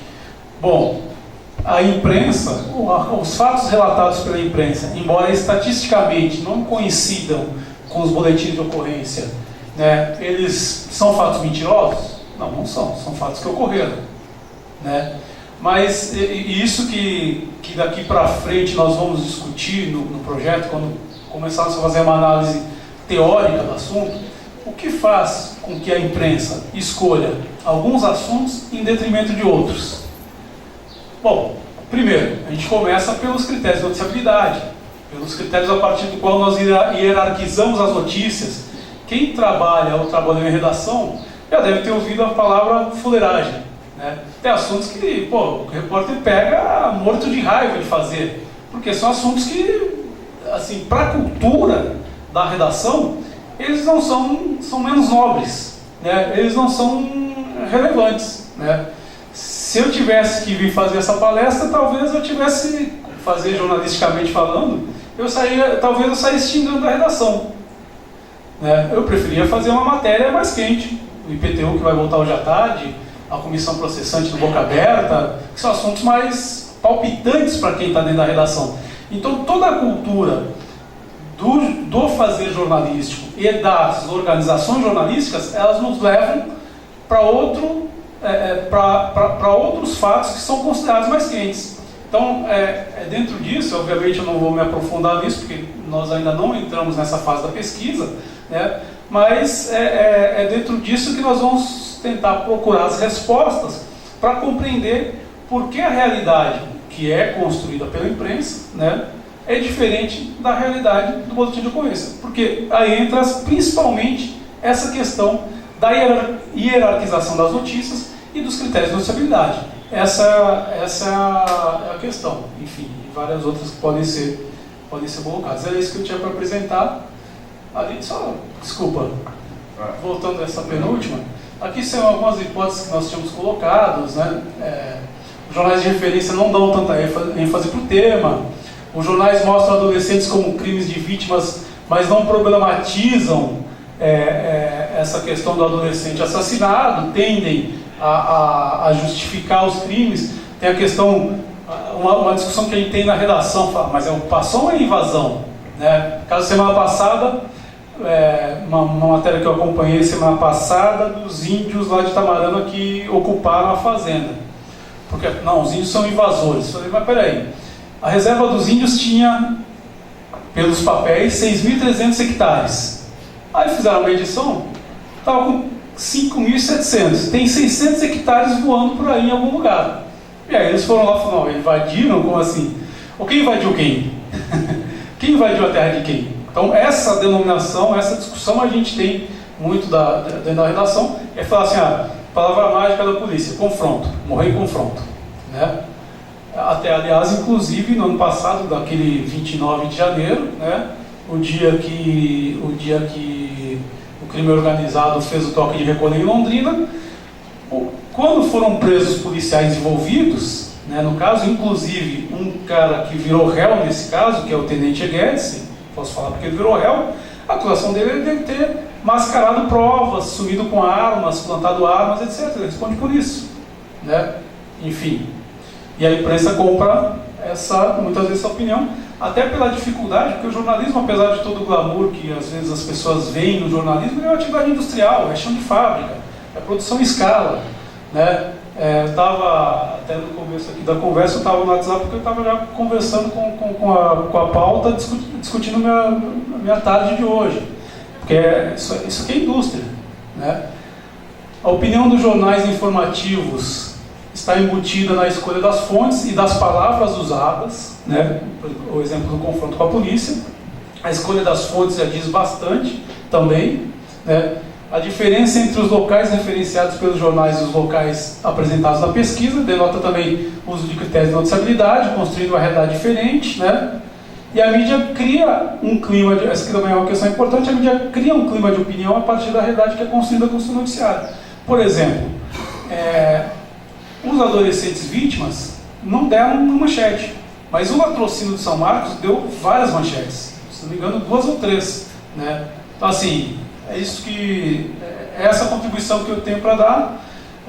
Eu acho que muitas vezes a imprensa tem uma visão corporativa de que fazer a crítica de imprensa não é desconstruir todo o papel, a relevância que a imprensa tem, pelo contrário, é tentar melhorar, né? Por outro lado, eu penso que a imprensa pode dar contribuição para melhorar a sociedade exatamente tocando na ferida, né? Mostrando as coisas que são negativas para que a sociedade possa problematizar essas questões e melhorar. Enfim, eu acho que esse é o papel. Então, as críticas que eu faço aqui não significa agora eu vou jogar tudo fora e, enfim, acho que o jornalismo não serve para nada. Acho que ele serve, mas a gente precisa problematizar. É isso.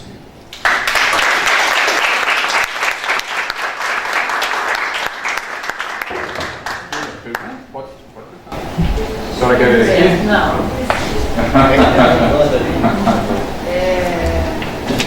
Eu acho que eu faço parte do projeto de pesquisa usado, sou professora aposentada há 13 anos, mas continuo trabalhando na universidade, especialmente com a temática de violência contra crianças e adolescentes.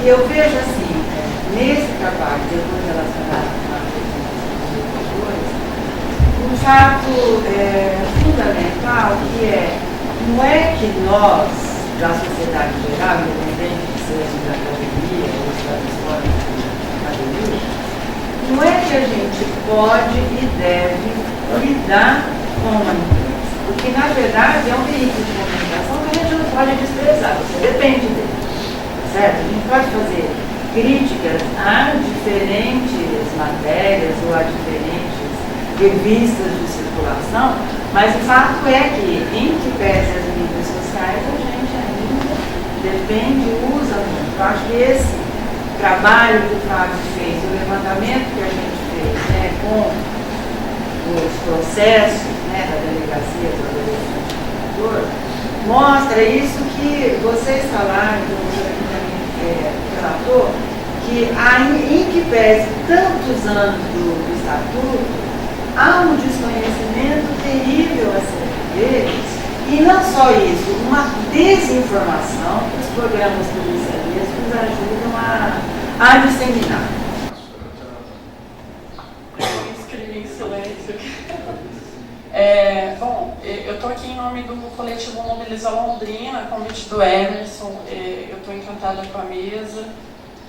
Dei sorte de poder estar aqui hoje, porque eu estou de férias. Esse é o tipo de evento, pela qualidade da mesa, para mim deveria lotar o Pinicão, e para mim é sintomático e triste que seja uma sala desse tamanho e com lugares vagos. O Mobiliza, ele fez 3 atos de formação esse ano, os 3 focados em mídia. No primeiro a gente trabalhou mídia e democracia. No segundo a gente trabalhou mídia e direito, e no terceiro nós trabalhamos mídia, marketing e segurança para militância. E por que essa insistência, né? Por que um movimento social está falando tanto de mídia? E as falas de vocês me contemplaram bastante, né? Por exemplo, muito bem colocado, mencionado tanto pelo Leandro quanto pelo Fábio, a questão das ocupações. Existem tratativas semânticas muito graves que acontecem na imprensa e na mídia, que ela não é a mídia formal, mas é uma mídia forte.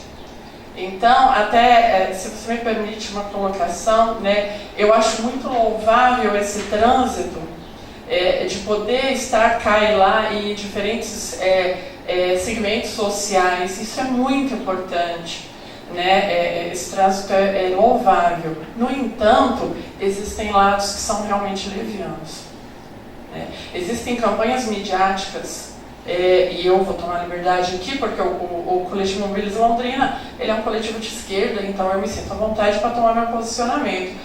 Hoje, a maior mídia alternativa do Brasil é o MBL.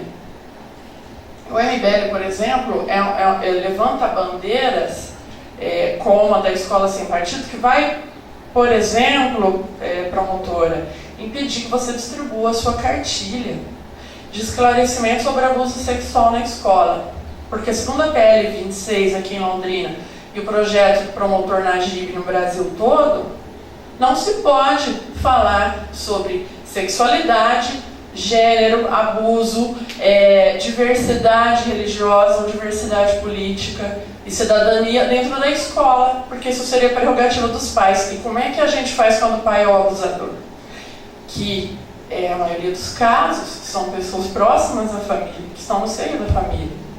Então, nós temos desafios muito grandes do ponto de vista semântico, e aí surge a necessidade dos meios sociais não só estarem no seio das suas causas de luta, mas também se comunicando e usando as redes sociais para se falar, né? Eu fui uma das pessoas que muitas vezes critiquei, né? A gente fala, o militante de Facebook, militante do sofá. Ainda existe aquele cara acomodado, né? Mas hoje a militância nas redes sociais, seja por que causa for, gente, ela é fundamental. Porque tem 600 famílias desamparadas na ocupação dos Flores porque não houve andamento da construção. Não é porque é um bando de vagabundo, como a imprensa, alguns veículos da imprensa tentam nos informar e nos convencem a muitos, que 600 famílias vagabundos surgiram do nada e foram lá ocupar um espaço. Não! Esse espaço ficou parado 1 ano e 8 meses, há dados. Eu fui nessa ocupação, eu saí mal. Tem muita gente grávida, tem muita criança.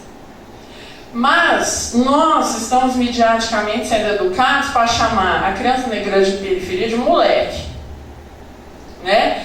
Você ouve matérias falando em jovem infrator, aí você vai ver um menino que tem 11 anos. Não é jovem infrator, é criança.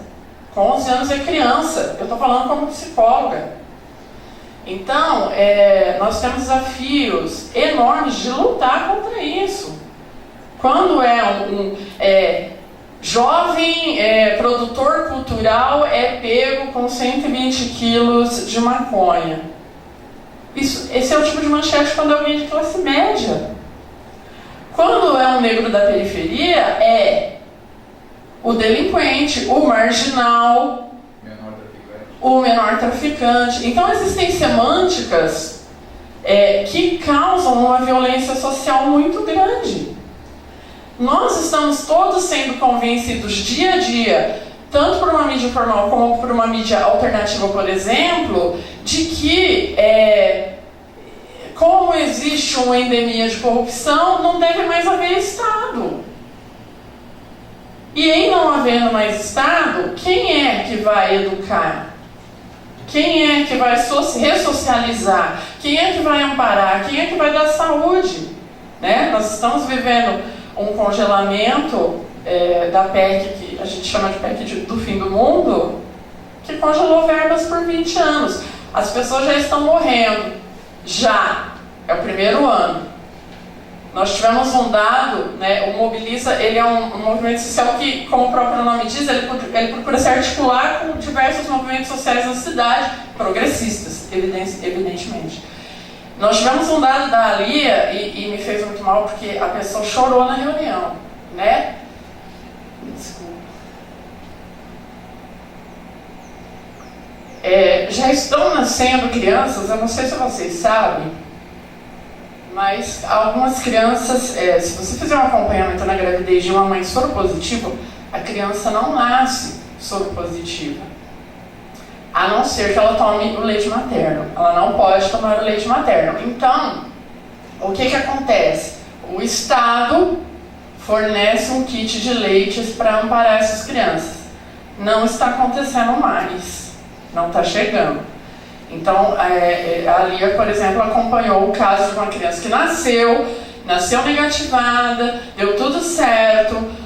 Uma mãe pobre de periferia foi para casa, a criança tinha fome, não tinha o que dar, deu o peito. A criança se tornou soropositivo. Então, o fato é concreto. As pessoas já estão adoecendo, as pessoas já estão morrendo. E nós estamos no primeiro ano do congelamento, né? 5 mil assistentes sociais estão sendo desligados do SUS.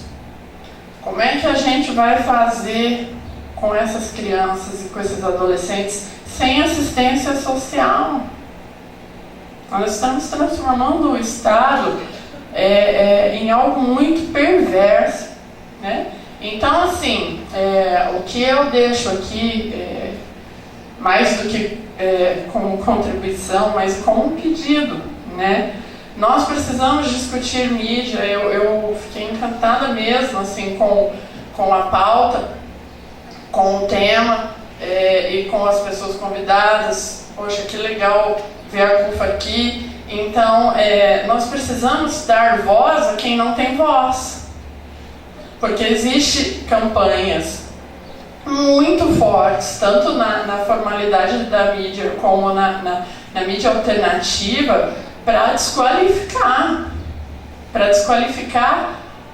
a periferia, para desqualificar o negro, para desqualificar o pobre e para desqualificar, para tratar essa criança com quem, né, a promotora nos emociona ao falar que fica arrepiada. Eu fiquei emocionada muitas vezes na fala dela, mas existe um trabalho midiático muito forte para transformar essa criança num molequinho marginal. É assim que a peixa vem. Então, os desafios, penso eu, são que nós reajamos, né? E que façamos movimentos e mídias para dar voz àqueles que não têm voz. É só isso que eu queria colocar, Obrigada.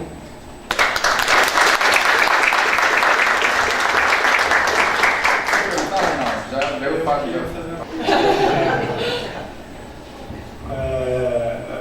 Eu fico feliz de ouvir a sua fala e eu ia falar exatamente sobre isso. A gente teve uma mesa bastante interessante, extremamente política. E parece que a gente está aqui fazendo um trabalho voluntário, né? A gente não pode separar a questão da atuação do movimento político. E eu não estou falando necessariamente da política partidária. Se bem que a política partidária a gente também não pode renegar por uma questão muito básica. Nós temos o ECA, promotora, nós temos o SUS como políticas de Estado, que são atacadas por projetos políticos de plantão. Então, como fazer com que essas políticas sejam efetivamente de Estado? Que a política para a moradia, que a política da educação, que a política da saúde, que a política do meio ambiente, que a política da criança e do adolescente e da assistência social se transformem efetivamente em políticas de Estado e que a gente não fique à mercê de projetos políticos partidários. Né? Se a gente pensa nesse sentido, a gente tem que fazer um recorte sim. O congelamento de gastos por 20 anos é um crime. Ricardo Barros, que infelizmente é paranaense da região norte, está aí acabando com o SUS dia após dia falando besteira. Então nós não podemos achar que nós vamos, enquanto sociedade, enfrentar esse mercado, enfrentar esse capital que está por trás desses projetos políticos partidários, minando as políticas de Estado. A gente não pode achar que isso está descolado e que só com um trabalho voluntário nós vamos conseguir resolver o problema, porque não vamos.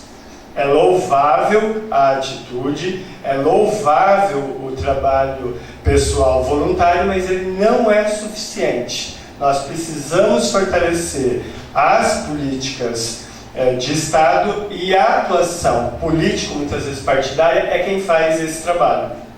Já fui assessor de imprensa de secretaria, já fui conselheiro da criança e do adolescente, fui testemunha da doutora Edna quando ela viu e fazia esse trabalho na Promotoria da Vale da Infância, né? Inclusive enquadrando apresentador de televisão que tinha um programa que foi reclassificada a faixa etária e tinha que sair do programa do meio-dia para as 22 horas, e ele teve que assinar um TAC. E eu costumo dizer o seguinte: quem assina termo de ajuste de conduta é porque está com a conduta irregular, senão não assinaria, né? Então, eu deixo, acho que esse apelo, esse momento para reflexão, né? Porque naqueles momentos que a gente está fazendo um trabalho técnico, não esqueçamos que tem alguém por trás dando sustentação política. O trabalho técnico não existe sozinho e por si só. Tem um projeto político. E esse projeto político tem que se transformar em projeto de Estado, né? E aí a pergunta, Fábio, quando a gente pensa o jornalismo impresso, você está falando de 2013 e o Jornal de Londrina ainda não era afinado naquele momento, né? A tendência do jornalismo impresso diário é, sim, deixar de existir, não o jornalismo impresso.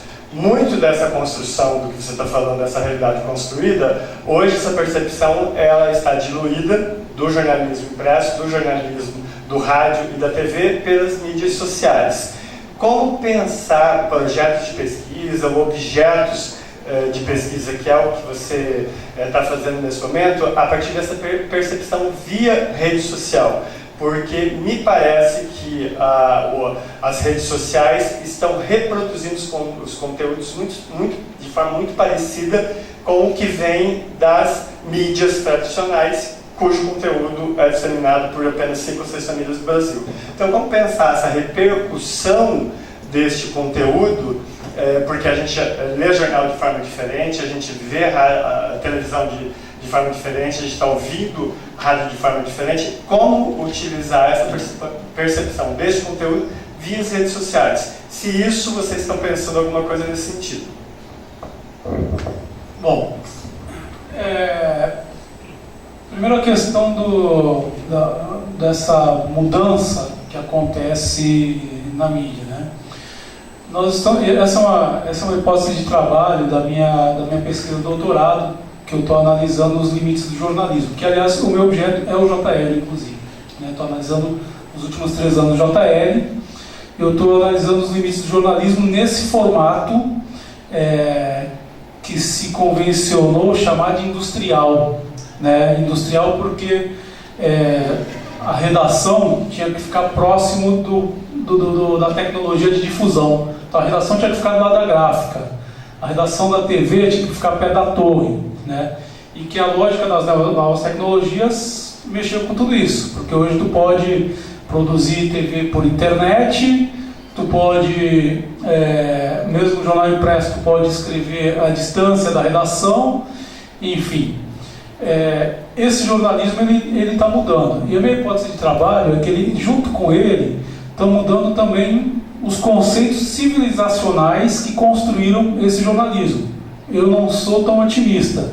Eu acho que, porque se tu pegar assim, do Gutenberg em diante, houve toda uma mudança que se contrapôs, suprimiu o absolutismo, obviamente que ao longo de alguns séculos, né? Nós estamos falando de Gutenberg 1400, estamos falando da reforma protestante, que agora em outubro está fazendo 500 anos, que é o começo, o start do uso da imprensa como objeto de disputa política, e aí até a gente chegar ao século XVIII, XIX, com a imprensa com um papel importante nas revoluções burguesas. Só que todo esse mundo ele está andando para trás, ele está ruindo. Ironicamente, começou com Gutenberg e está acabando com a morte do Gutenberg. Então, eu não sou muito otimista com relação ao futuro da humanidade. Minha hipótese é que civilizacionalmente nós estamos andando para trás. Aliás, um cara, eu não vou usar ele na tese, mas um cara que toda vez que eu leio eu fico meio perturbado, que é o Fusser, que ele faz uma discussão muito interessante sobre isso. Fala assim, a escrita começou a morrer com Gutenberg. Quem manda no mundo não é a escrita, quem manda no mundo são os caras, os que digitam, são os caras que montam programas, né? Ele faz uma discussão muito louca disso. Enfim, até aqui só divagações. Agora, eu penso que, em que pese toda essa visão pessimista, há uma possibilidade de disputa do espaço público, inclusive propiciado pelas novas tecnologias. O que vai diferenciar, que é a preocupação da Esther aqui, posturas politicamente, vamos dizer assim, mais honestas, intelectualmente honestas, é que, por exemplo, o MBL, a verdade não interessa. Ele tem uma pegada goebbesiana, né? Não interessa a verdade. Por isso eles são tão eficazes, porque muitas vezes a ficção é mais interessante que a realidade, que a verdade, né, que os fatos. Então, como eles mentem bastante, eles não estão preocupados com isso. Daí a vantagem, aí que eu vejo a vantagem deles do ponto de vista no debate das redes por causa disso. Que o cara vai lá, espalha uma coisa e não era daquele jeito, né? Que a gente tem direto isso e com uma grande força dentro da internet.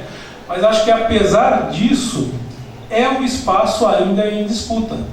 A internet, ela não é... Enfim, a tecnologia está lá, o que se faz com ela é outro. Agora, a disputa que se tem na tecnologia é a mesma disputa que se tem na sociedade, né? Eu acho que é possível... Por exemplo, vou dar um exemplo concreto. Teve acho que foi em maio, teve uma paralisação na UEL. Em um dia eu peguei o ciclo de um dia, que é um ciclo de um jornal. Em um dia, as transmissões feitas pelo Nenê Geolás, pelo cara lá do El contra o Golpe, coletivo El contra o Golpe, qual que é o nome dele? O Medley. E pelo Cidipro, juntando tudo, num dia tinha dado 75 mil visualizações. A RPC, o Paraná TV 2, deve ter 200 mil, audiência de 200 mil pessoas. Fora isso, 70 mil, tem muita TV que não tem 70 mil. O Barbosa não tem 70 mil. A Tarobá, dependendo do horário, na maioria dos horários, não tem 70 mil.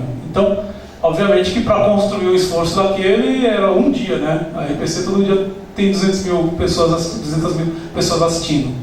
Então, assim, há possibilidade, mas é preciso construir essa batalha socialmente.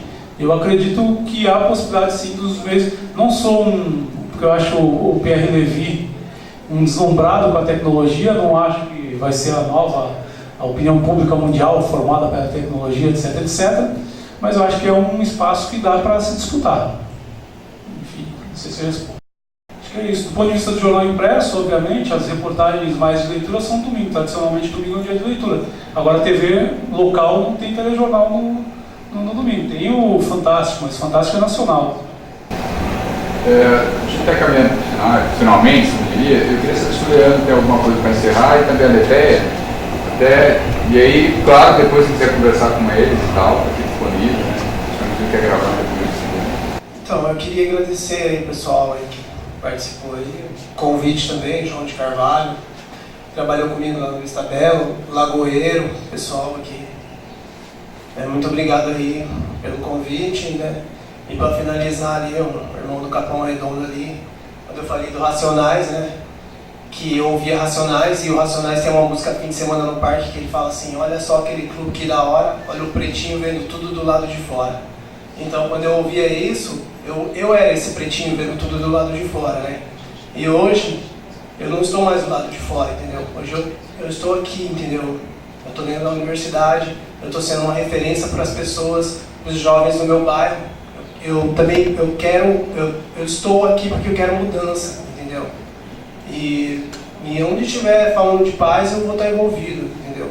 Eu vou estar mandando o rap, falando da paz, eu vou estar mandando uma poesia, eu vou estar fazendo um grafite, entendeu? Eu vou estar discutindo, porque isso a gente está vivendo uma sociedade, né?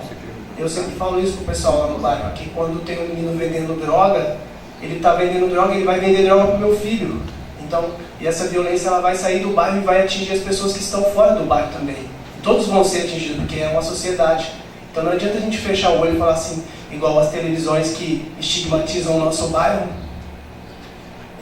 elas estigmatizam o nosso bairro, e faz com que as pessoas que estão de fora do bairro tenham ódio da gente, sabe?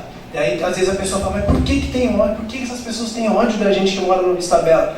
Porque todos os dias os caras reproduzem que lá tem droga, que lá tem traficante, que lá tem ladrão, que lá tem assassino, tem latrocida, entendeu?